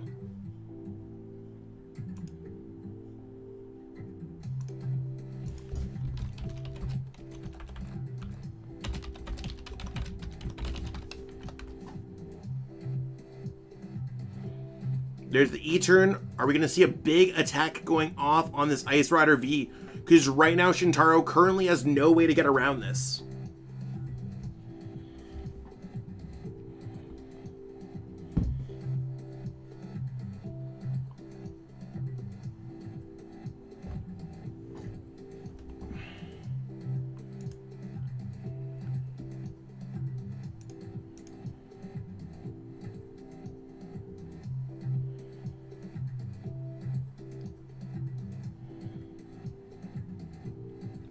Ice. I mean, Ice should typically be pretty good. But right now, there's not really much going on. It's just going to be sacrificing 3 prize cards. Frozen Horse is crazy. I mean, it'd be huge to see Shintaro make the finals and grab some of these early prizing.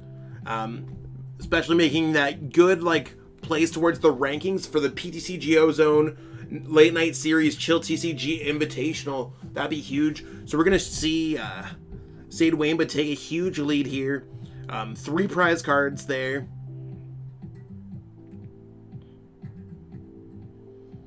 There's a Drizzile. Ooh, Melanie could be good, but I don't think this is enough. I think Sade Wamba can just get things set up, and it's just going to be a 2-hit from there. I wouldn't be surprised if it got to that point. I wouldn't be surprised if Shintaro was conceding this game right now.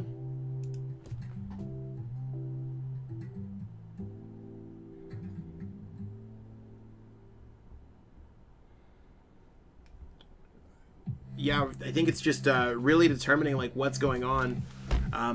Is the Articuno enough to do anything?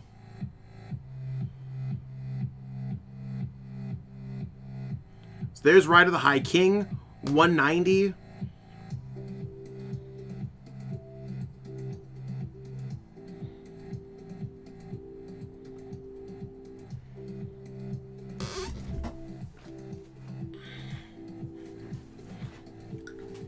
I think we're really just, like, waiting on Sade to get this knockout, or not.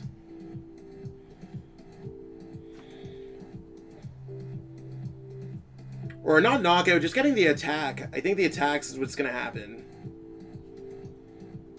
Just putting some decent damage on that Ice Rider, forcing Shintaro to hard retreat into the Articuno.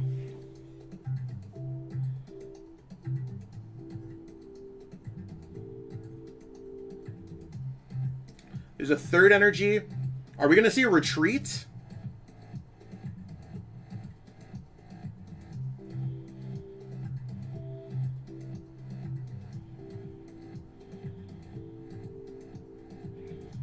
Okay, there's a dark. Okay. Not sure why we're seeing the Yveltal maybe just stopping the retreat there. Knowing that this deck does not play Switch is going to leave that horse kind of vibing out in the active spot. And on the other side of the bracket, we do have Aaron making the finals. So the winner of this match is going to be playing against Aaron. The deck lists are available on the Limitless websites. So I'll put this right here. This is where you can find everything.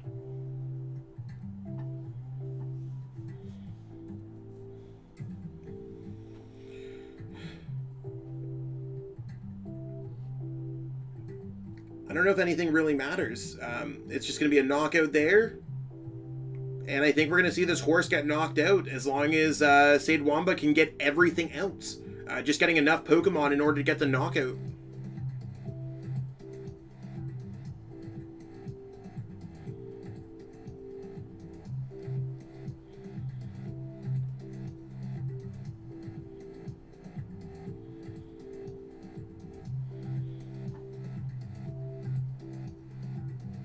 Both of them are equally good post-rotation, but if you can find Shadow Riders, the approach with a 2-2 Alcremie, I mean, it's not bad.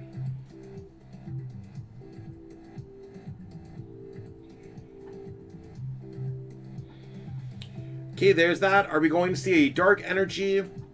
There's a Dark Energy. You need to have the full bench in order to get the knockouts.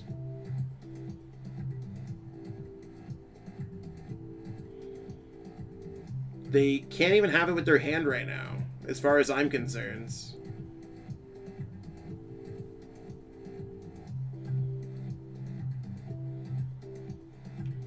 I can't tell if Sade Wamba is saying well played, that they're conceding the game, or they think they win the game.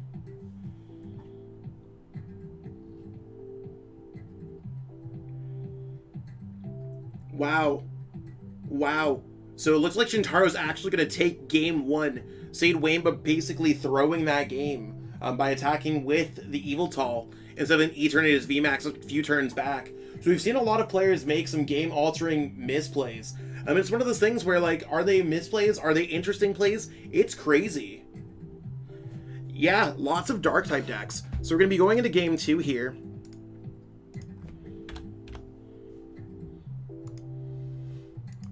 And I mean, there's no shame in a misplay, as long as you can grow from it as a player.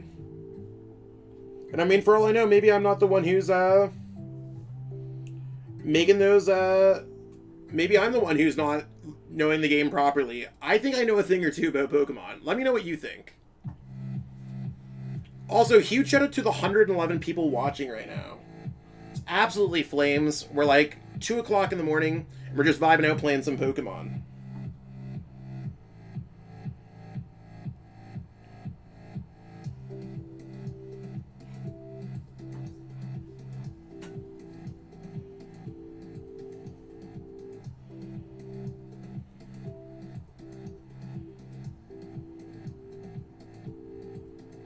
So we're just waiting for the players to get their game two started.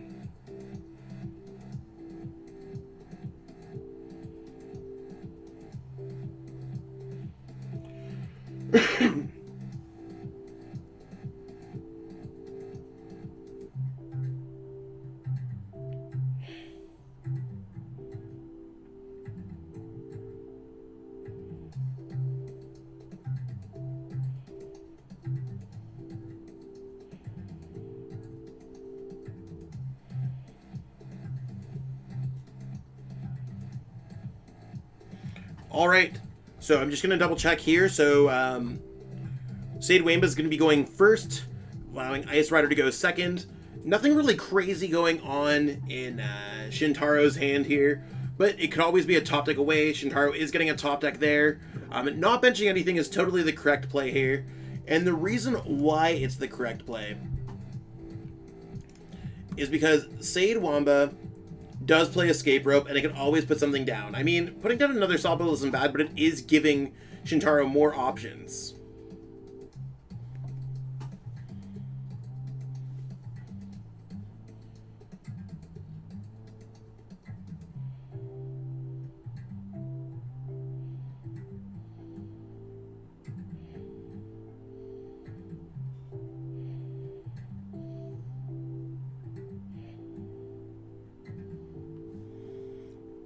All right, so looks like we see the E-turn V down with an energy. Certainly looking for a strong start for State Waimba.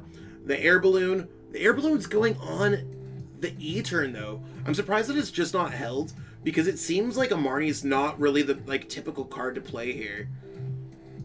Oh, Articuno?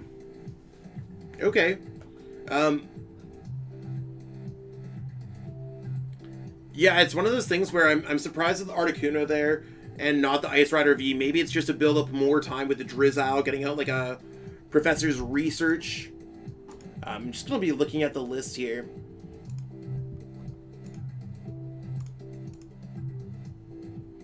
There are 2 copies of Professor's Research in the deck.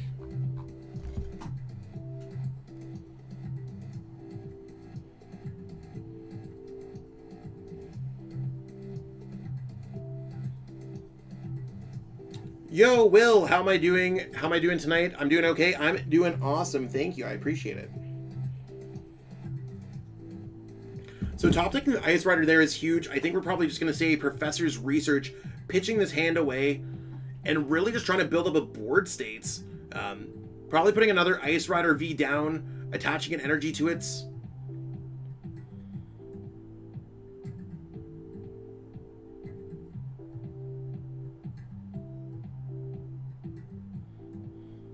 Actually, probably just attaching the energy to that one and passing.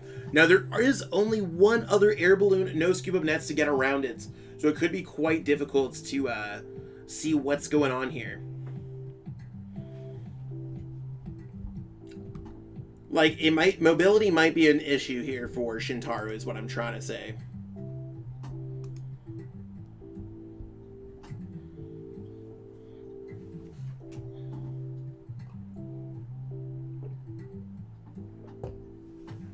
Yeah, I mean, I'm hoping that Ice Rider wins too. I really like Ice Rider. It's currently my favorite deck in format. Wow.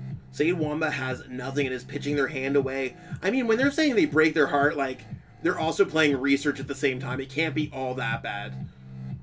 Maybe they don't have access to Chaotic Swell to get around things. Shintaro's side is Ice Rider. So the bottom side, Audino 0821.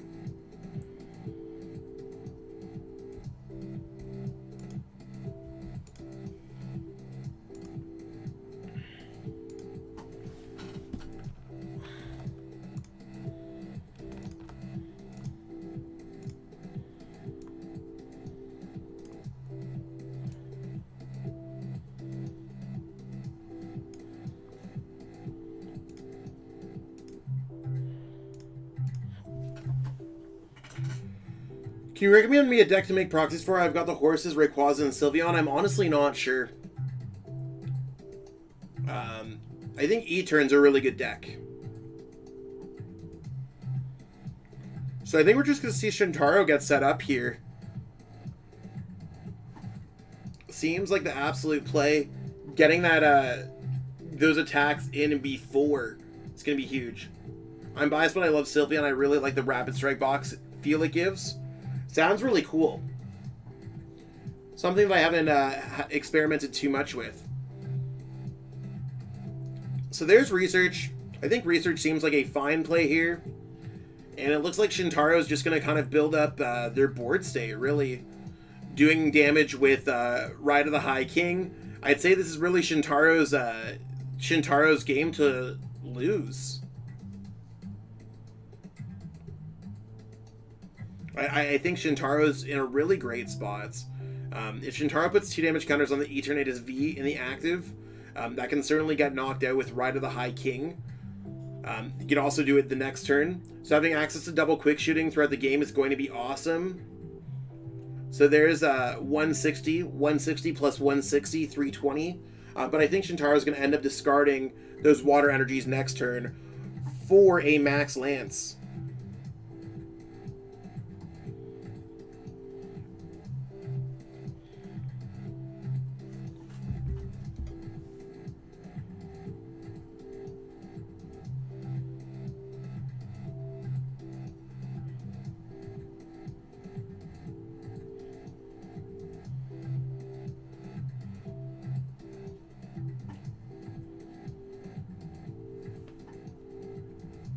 Okay, there's a research. Is this going to be enough for Sade Wamba to get out of that Path to the Peak lock? Not that it really matters. We're seeing the 2-shot on the Ice Rider Calyrax VMAX. And maybe Shintaro will not be able to get set up after that. Oh, we're seeing a retreat here. And are we going to see a clutch play again? I mean, this certainly does save Sade Wamba a turn. And can get that huge knockout next turn. I really do like the clutch play.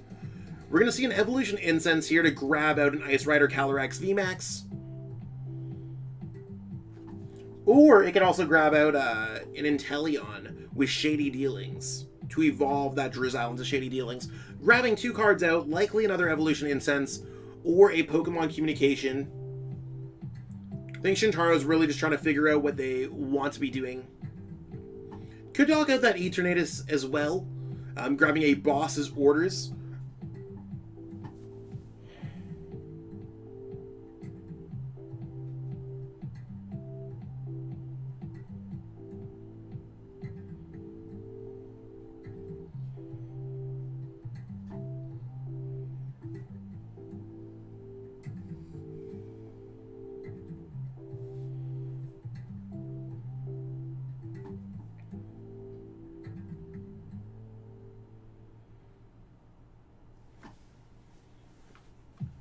All right, we are seeing another another Articuno go down. There is an opportunity. I don't know if I'd play the Marnie. I think I would go ahead and grab like a Boss's Orders taking a knockout. I think that sounds huge. Now, I don't know if the Shady Dealings and Inteleon is just like not there. Might be the case.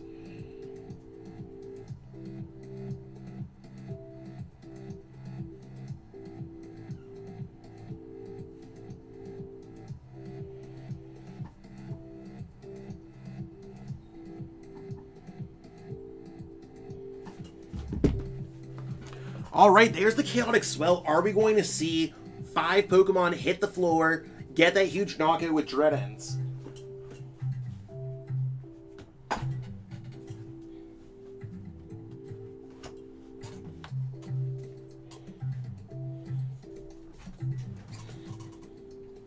Right now, there's only 4 Pokemon in Sade Wamba's hand. There's a Boss's Orders. Is that going to be enough? Is that going to be a stalling technique? We only see 1 Air Balloon in play.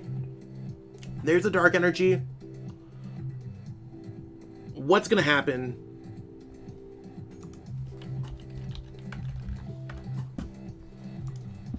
Okay, there's 70 in Poison. That could be interesting. Leaving something poisoned. If not, I feel like Shintaro can really like benefit from this. But there's no way to grab anything.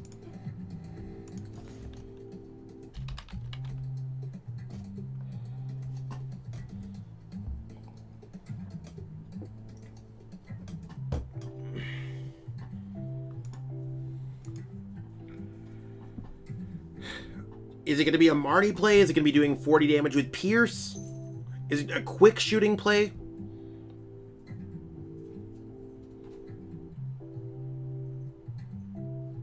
What is going to be going on here, peeps? So it looks like that Crobat's going to be getting attacked. Energy's going to be going on to the Calyrax V. Are we going to see a Pierce, or are we going to see Shintaro play Marnie?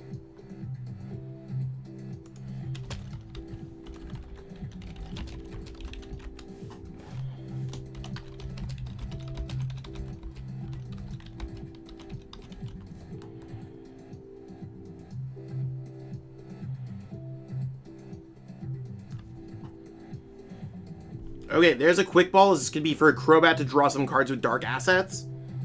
All right. Looks like Sade Wamba is drawing out of it, and we might see this kind of clear up game 2. Are they going to be able to get some prize cards drawn? What's going to happen here, peeps?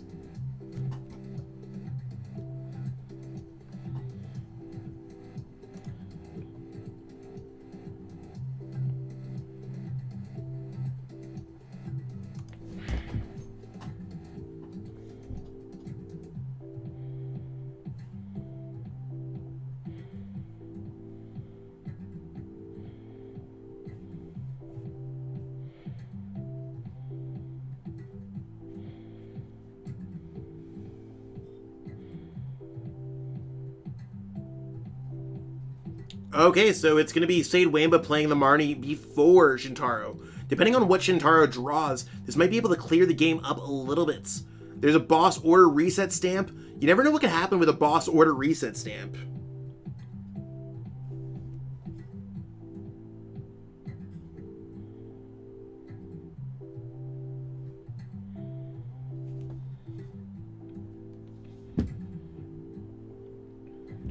Okay, there's another Venomous Fang. Wow. Okay, we're seeing Venomous Fang really go after it. Not really drawing a lot of prize cards here, but it looks like... I think the play here... This is tough. I think, like, Pierce is totally, like, it's not really that valid. Maybe just going ahead and retreating and knocking out the Eternatus VMAX could certainly be cool. Oh, I like this play with the Articuno. So going 2 prize cards, then 1 prize card with the Articuno, really forcing Sade Wamba kind of into a checkmate, grabbing a Sobble. There's the Pierce. Yeah, to me it seems like this game is completely checkmated. It would have to be a Marnie play here against Shintaro on 3-card hands. The E-turn player only plays 3 Marnies, which is less than most lists. And Shintaro does have access to the boss, which is going to be able to knock out the Eternatus VMAX. And there's going to be the knockouts on the active with quick shooting. So it really looks like it's going to be a Shintaro versus Aaron finals. And we're going to be seeing another E-turn versus Ice Rider. Now, I have set up the finals in order to have Aaron stream from her perspective, just so we can watch kind of how the game plays out from the other side. So really rooting for my pal Aaron here and seeing exactly what's going on with Shintaro. Again, 2 awesome players making it to the finals of the first event. It's absolutely awesome.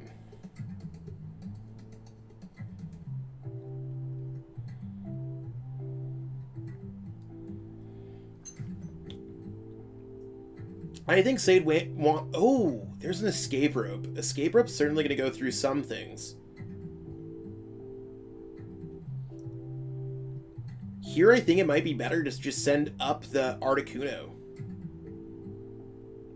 No more boss orders play. I think this secures the game.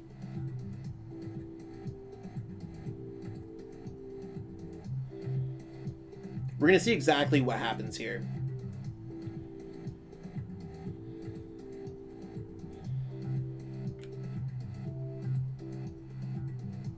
I think Sade Wamba just really has a hope that there's literally just no boss.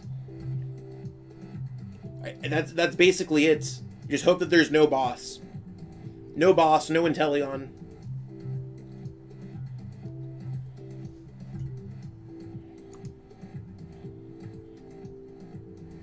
We both know the reset stamp is live. Reset stamp's always alive.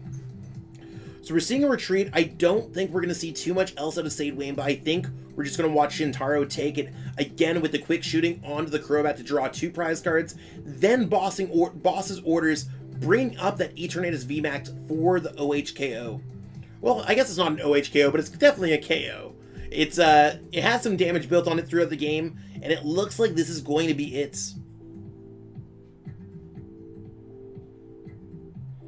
So there's the Ice Rider Calyrax VMAX. Are we going to see... there's the quick shooting, knocking up the Crobats. Shintaro's going to draw 2 prize cards. Shintaro did win game 1. And we are going to see that boss's orders. We don't even need the boss's orders. There's a Galarian Moltres in the active for 2 prize cards. So Shintaro is going to be moving on to the finals. Just going to get all of this set up here.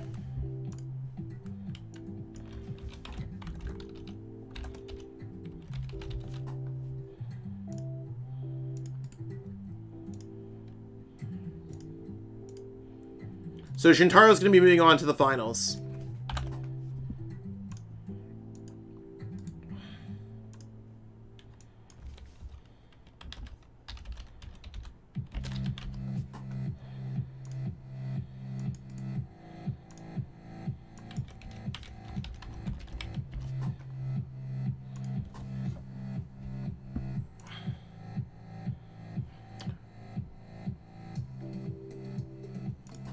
Word. So I'm just going to be getting the final setup, everybody. We'll be right back in 1 second. So I'm just stay there, grab a drink. We'll be right back.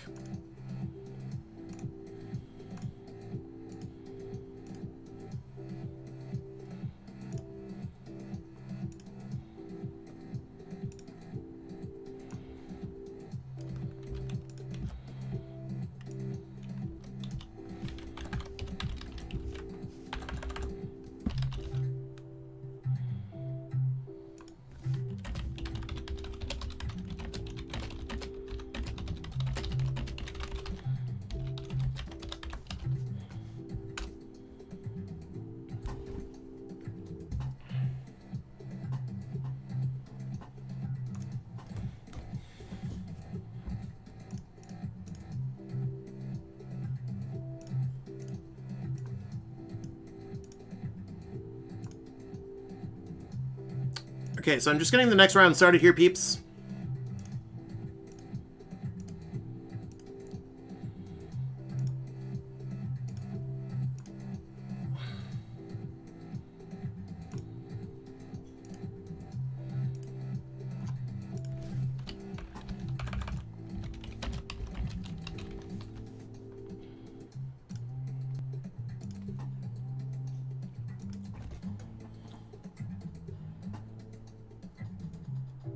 Yo, word, what's poppin', peeps? Welcome back to Zach Lesage, PTCG. Today we're going to be covering over the grand finals match from Late Night Series number 1. We have Aaron McCann playing Eternatus VMAX versus Shintaro Ito playing Ice Rider Calyrax VMAX. I think it's a little bit in Ice Rider Calyrax VMAX's favor, but we're going to see exactly what's poppin' in this matchup. We have a newcomer player to the game that's been playing for a couple months, has quickly been gathering some top cuts here and there, and we have a world champion. Shintaro won the 2016 World Championships, is a runner-up at the last Worlds we've had in 2019, so it's really going to be a battle that's going to be amazing to watch. So let's see exactly what's going on in this game and jump into it. We're waiting for both players to get set up here, but once they're set up, we can totally watch the game and see exactly what's going on. And if you haven't already, give this video a like, follow, or subscribe, and leave a comment either in the live chat or in the comments below.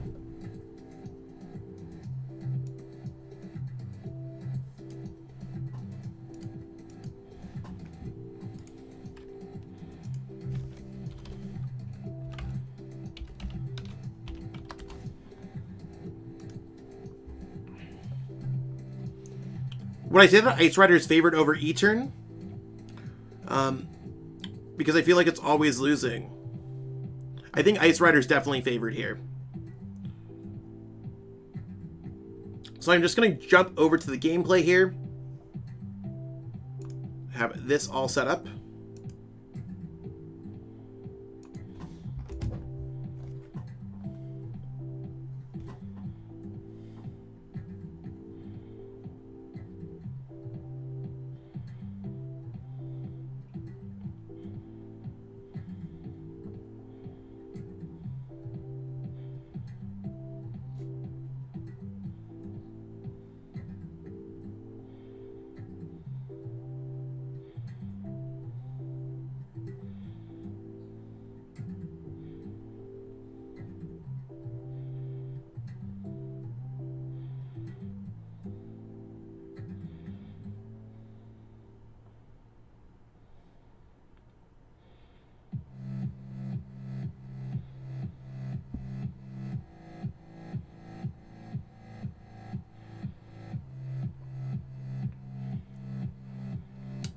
I'm just getting the tweet set up.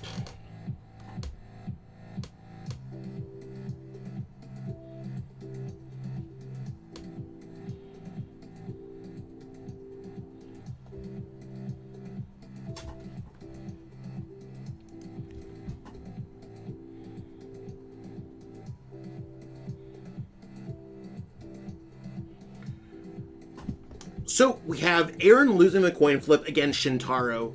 It's probably not going to matter too much. It depends on what Shintaro really starts with here. If Shintaro's able to start with an Ice Rider Calyrax and get an energy, sure, it could be tough, but Aaron's hand is very good with having access to a Galarian Moltres V and Eternatus V. I think it's going to be absolutely huge. Now, I think Shintaro's just choosing which active Pokemon to start. Might have access to a bunch of things.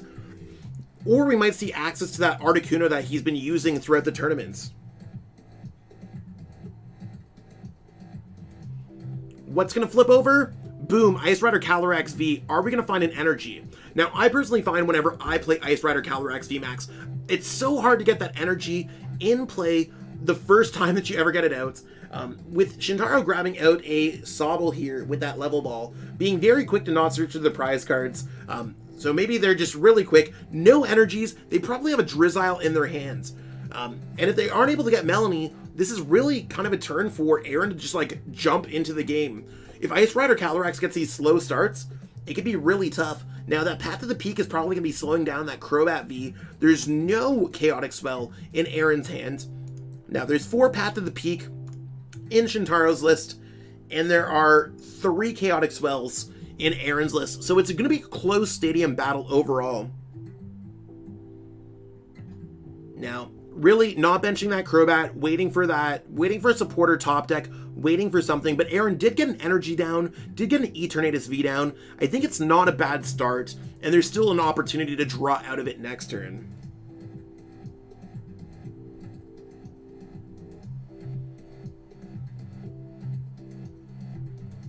And there's that Drizzle that I was talking about. So the reason why I'm saying that is Shintaro would have kept the level ball in hand, which could also search out Drizzile. And it's one of those things where it looks with the Capacious Bucket here that Shintaro does have some kind of supporter in hands. Maybe a Marnie, probably a Professor's Research. There's the Professor's Research. And they did have the Marnie, leaving Aaron with a dead hands. And yeah, Shintaro did win with Mega Audino EX and came second at Worlds with Blacephalon GX. So really understanding of all these different decks, recently making the finals of a Chill Series event. Now this Articuno is really going to stop Aaron from being able to boss his orders up that Ice Rider Calyrex V, really setting her a few turns behind there as well. So the Articuno is a really good wall Pokemon.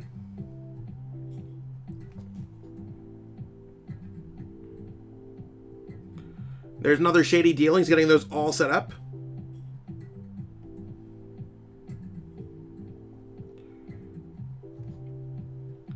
Alright, there's Ice Rider Calyrex VMAX. Nothing crazy going on, but Shintaro is able to get out a couple quick shooting Inteleon and then just start hitting damage hard. So as much as the game is really not going to be doing anything, it's really going to add up when Shintaro is doing 40 damage per turn, just with quick shooting damage. Now that is if Shintaro can grab those things out, so we'll have to see how that goes.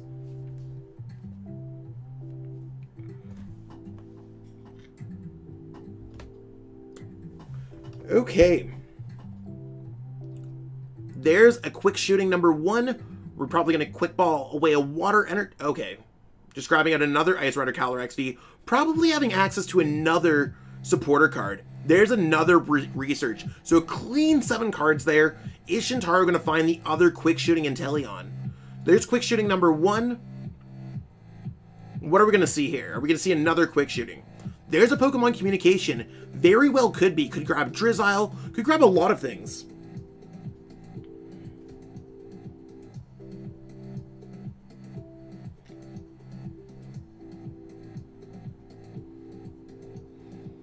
Double quick shooting, and oh, it just looks like it's going to be a complete just attack, attack, attack, attack.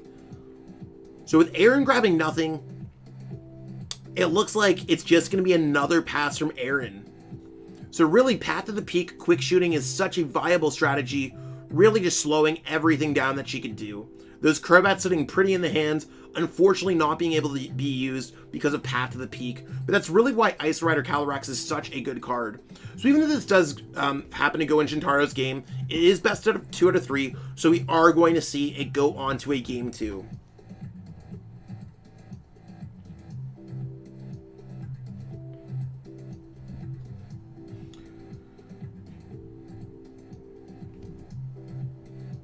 Alright. Ooh, and now Aaron does get that top deck of Marnie. Are we going to see a Chaotic Swell? There is a Chaotic Swell. So Aaron will be able to get around that Path to the Peak and use that Quick Ball to drop a Crobat down from her hand this turn. So kind of a huge top deck there. Is it going to be too late? We'll only find out.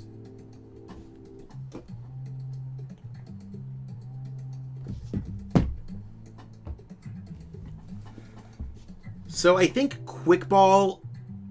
I think you got to Quick Ball away the Air Balloon at this point. It's tough, but I think you got to draw those cards with Crobats.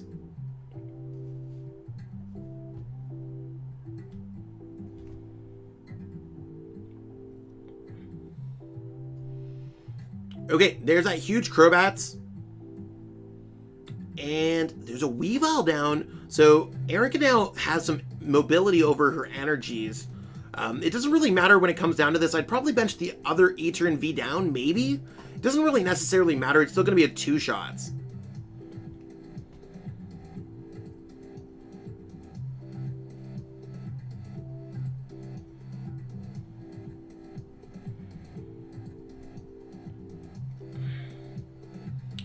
Okay, there's that 180.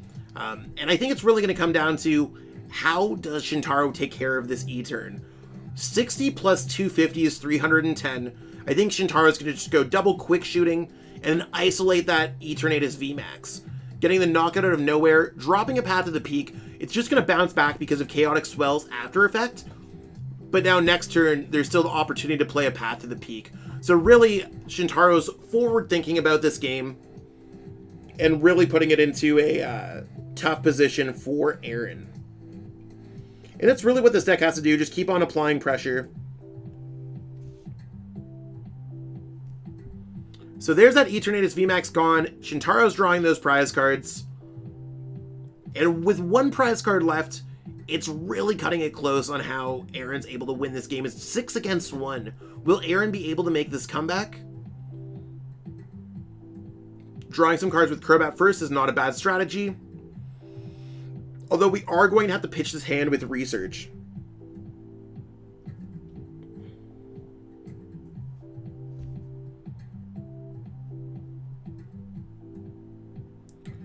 Okay, if this could grab out a Pokemon, Erin can replace it with a Galarian Moltres and get the attack off to draw 3 prize cards this turn. Certainly could be a big turn, and unfortunately there's no more Galarian Moltres at all. So the other one is in Erin's prize cards. We didn't see Erin check the prize cards early, or at least I did not see it. I could have completely gapped it. So there's not going to be another attack there, likely causing Erin to lose this game. So we're not going to see an Eternatus VMAX be able to attack. It could retreat, but you don't necessarily want to retreat because it is the Pokemon in play with the most HP. At this point, Erin's probably hoping that Shintaro ran out of energies, and it's really not that bad. Of course, there's Melanie, but it's really the best option that is available at this point.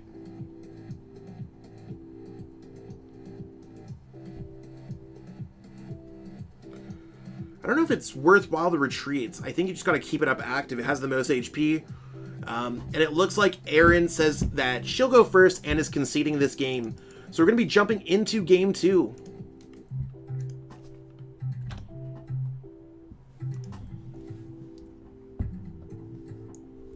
It is a tough matchup for the Eternatus player. Again, for all these things.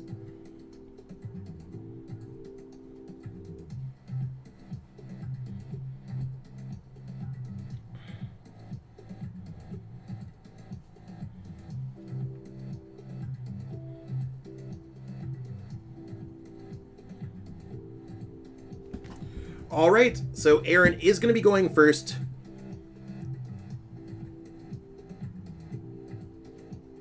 And what is Erin going to start with here? E-turn V, not bad. And Shintaro is getting a mulligan, so Erin will be able to draw an extra card, hopefully grabbing one of those energies. Maybe Shintaro will even mulligan again. It's one of those things where we'll have to see. Only time will tell.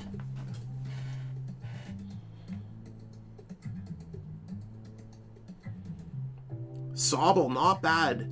Now, we could see a Crobat play. We also have the Chaotic Swell, so the Chaotic Swell is just going to be able to block those Path to the Peaks. Erin had a really great setup, just could not really do much with it. So I'd like to see Erin check through her prize cards this game, see what's missing out of the deck, especially when that was the cause for loss last game. Not that it was controllable, and we're not seeing a prize card checking there. So again, to anyone watching, it's really important to check it through your prize cards while you're playing the game out. And really not going to be a way to get an energy. No Galarian Moltres, no Crobat, no nothing like that. Although Aaron can still get an attack off with Dread End next turn. It is quite possible.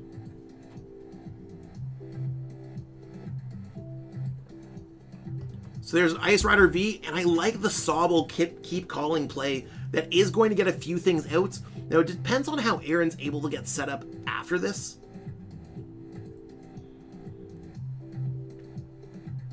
The Bird is a really good card there to top deck because it is going to be part of the combo in order to get it this turn.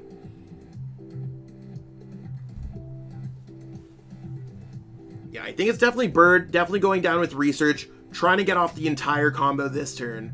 Now, Aaron's so close to getting it, but is just a little bit off. Can still grab it if she's able to go for Crobat this turn. Really discarding Quick Ball, or using Quick Ball to discard a Dark Energy. Or maybe even using Quick Ball to discard a Marnie. Personally, at this point, I probably would have discarded the Dark Energy because it doesn't necessarily matter.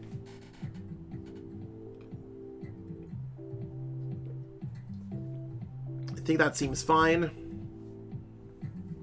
At this point, I don't know if I would have gone for that unless you're fetching the Crobat back, because you won't have access to Weavile unless you just raw draw into it.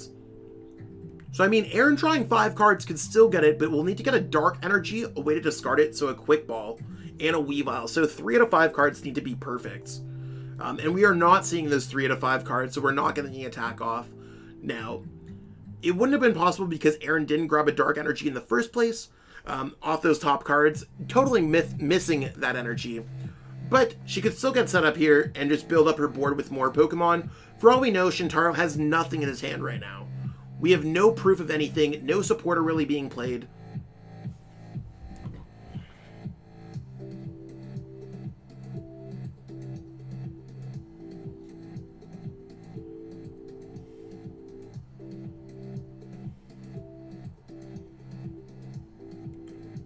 So really just watching to see what's going on here. Dire Flame Wings is certainly not bad. I actually don't hate this play. I'd like to see another Sneasel down in case something does happen to that other Sneasel. I don't think the math matters anywhere with the Galarian Zigzagoon. Could be wrong.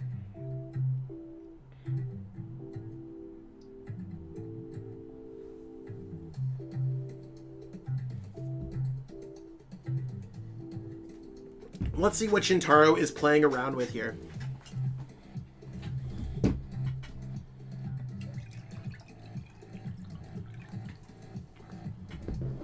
So there's a retreat. There's the Melanie. I think... Oh, okay. So we didn't play Melanie first because it's just going to be a retreat.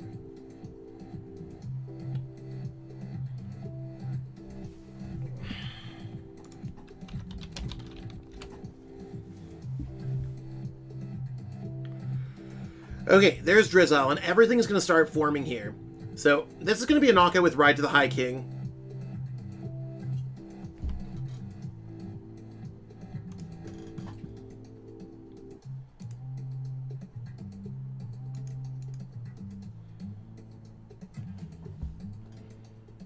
I just think it's going to be a knockout with Ride to the High King. It seems like the absolute best. I don't think there's going to be any reason to use Max Lance for a single energy discarding, unless of...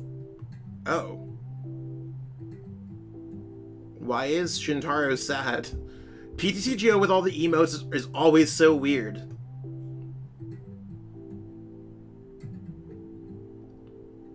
Okay, there's Ride of the High King. Cool. Now, this might be tough. I think Aaron just goes ahead, drops another E-turn. Maybe not even dropping E-turn. Maybe just playing Research. There's the Dark Energy. Will Aaron find the Weavile in order to get everything out? Now, I do like the access to the Quick Ball first to try to thin the deck out a little bit. I really think Great Ball is the next play, so sequencing this properly... I don't know if I like the Air Balloon on the Galarian Moltres. Nope, that's not that's not the Weavile GX. Will Aaron be able to attack this turn? There's the Dark Energy. Will she draw the Weavile GX off the top? There is the Weavile GX. All right, so we are going to see an attack off with Aaron. So moving the energy from the Galarian Moltres over to the Eternatus VMAX, and we're just going to see a Dread End. At this point, I think Aaron's just going to be Dread End, Dread End, Dread End, Dread Ends. And Shintaro, we're going to find out why Shintaro was frowning. Because it looked like their start was quite strong. Maybe all the other Ice Riders are prized. That certainly would be a crazy play. Now, one thing that should be noted is Ride to the High King typically only does 160 damage on a full bench. This is doing an extra 90 damage because E-Turn does bench an extra 3 Pokemon. So 250 damage for 2 energies ain't that bad. Either way, there's still no Pokemon down. There's no other Ice Riders down. Is this going to be the opportunity? Oh, there's Ride to the High King. Wow. If you're Aaron, you have to be happy at this point.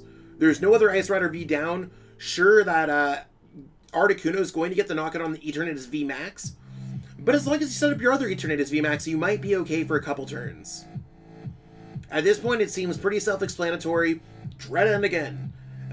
It's just going to be Dread End, Dread End, Dread End, Dread Ends. I don't know if I would have pitched that hand. Aaron is really running low on cards.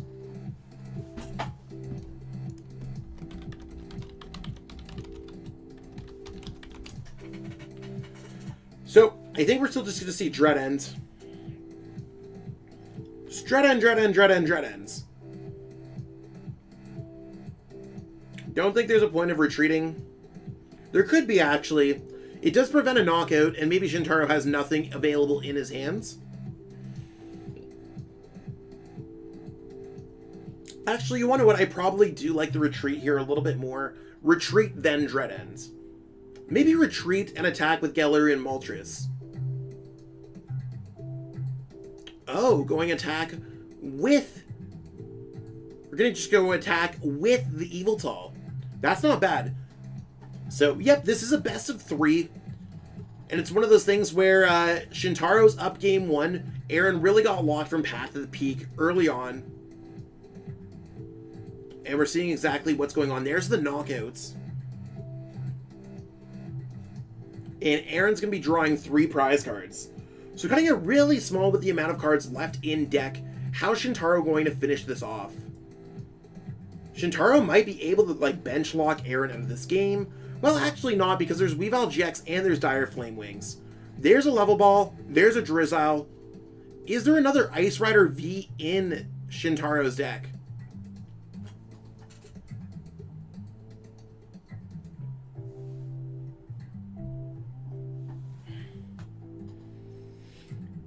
Okay, there is another Ice Rider V. Do they have the energy? There's a Boss's Orders. And this is going to get the knockout on the Eternatus VMAX. Really putting it to a close game. Now, the Articuno does move the energy as well. So Articuno reads for its attack of Cold Cyclone, 70 damage. Move 2 water energy from this Pokemon to one of your bench Pokemon. And that Blizzard Veil is going to stop Aaron from being able to boss his orders up that Ice Rider V.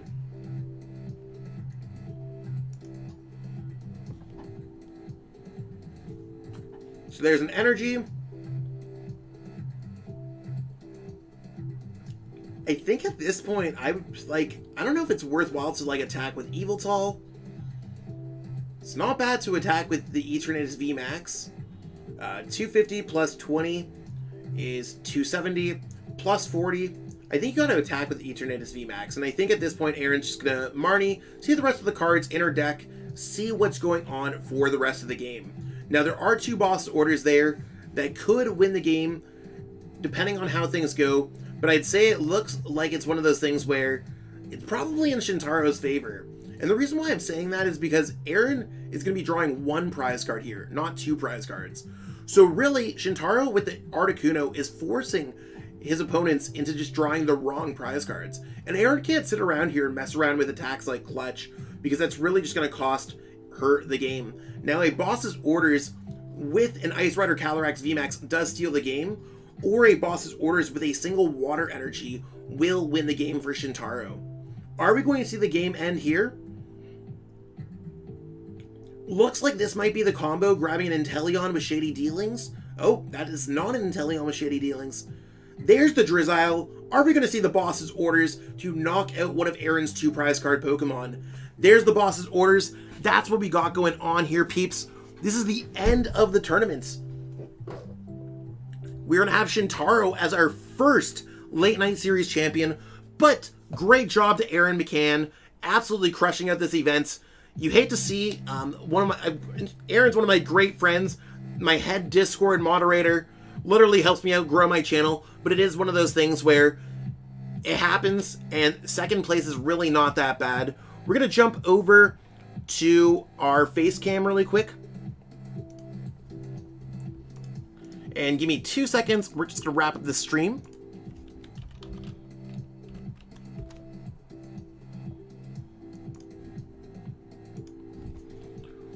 What an exciting finals match. We have Shintaro Ito, the 2016 World Champion, 2019 runner-up, playing in my Monday late night event, getting... How many packs did they even walk away with? I need to see exactly what's going on here. I mean, it's my first tournament, so for this tournament, walking away with 50 Chilling Reigns packs. I know that they had some of those bling cards in their decks. Personally, I started blinging out my decks, so I'm sure Shintaro is going to go ahead and grab some more bling cards. Aaron is walking away with 40 packs, and there was over 200 packs generously donated by my sponsor over there, PTCGO Zone, sponsoring this event. So shout out to them. If you haven't already followed them on social media, definitely don't go ahead and do so. But this is what we got going on here, peeps. It's going to be every Monday. Right now I'm going to say it's at 9 p.m. Eastern, but it is one of those things where there is the opportunity for it to change, especially to accommodate other players. So I really am glad that we finished off the stream with almost 200 people live watching this game, and I will be posting up this grand finals on the channel as well. So if you're just catching in now, or if you want to rewatch the game, or seeing exactly how a true champion functions, or how some top players function in the game, this is really going to be a great video to showcase. So I really hope that everyone enjoyed watching it. That's going to be all for the stream tonight, and I hope that everyone has a wonderful one. If you haven't already, give this video a like, subscribe, or follow on Twitch, YouTube, depending on where you're watching, and leave a comment in the chat letting me know what your favorite deck was. I will be covering over the top 8 decks from this tournament, and again, like I said, the grand finals between Aaron and Shintaro. I'll catch up with all y'all later. Thank you so much for watching. Peace out, and have a great night.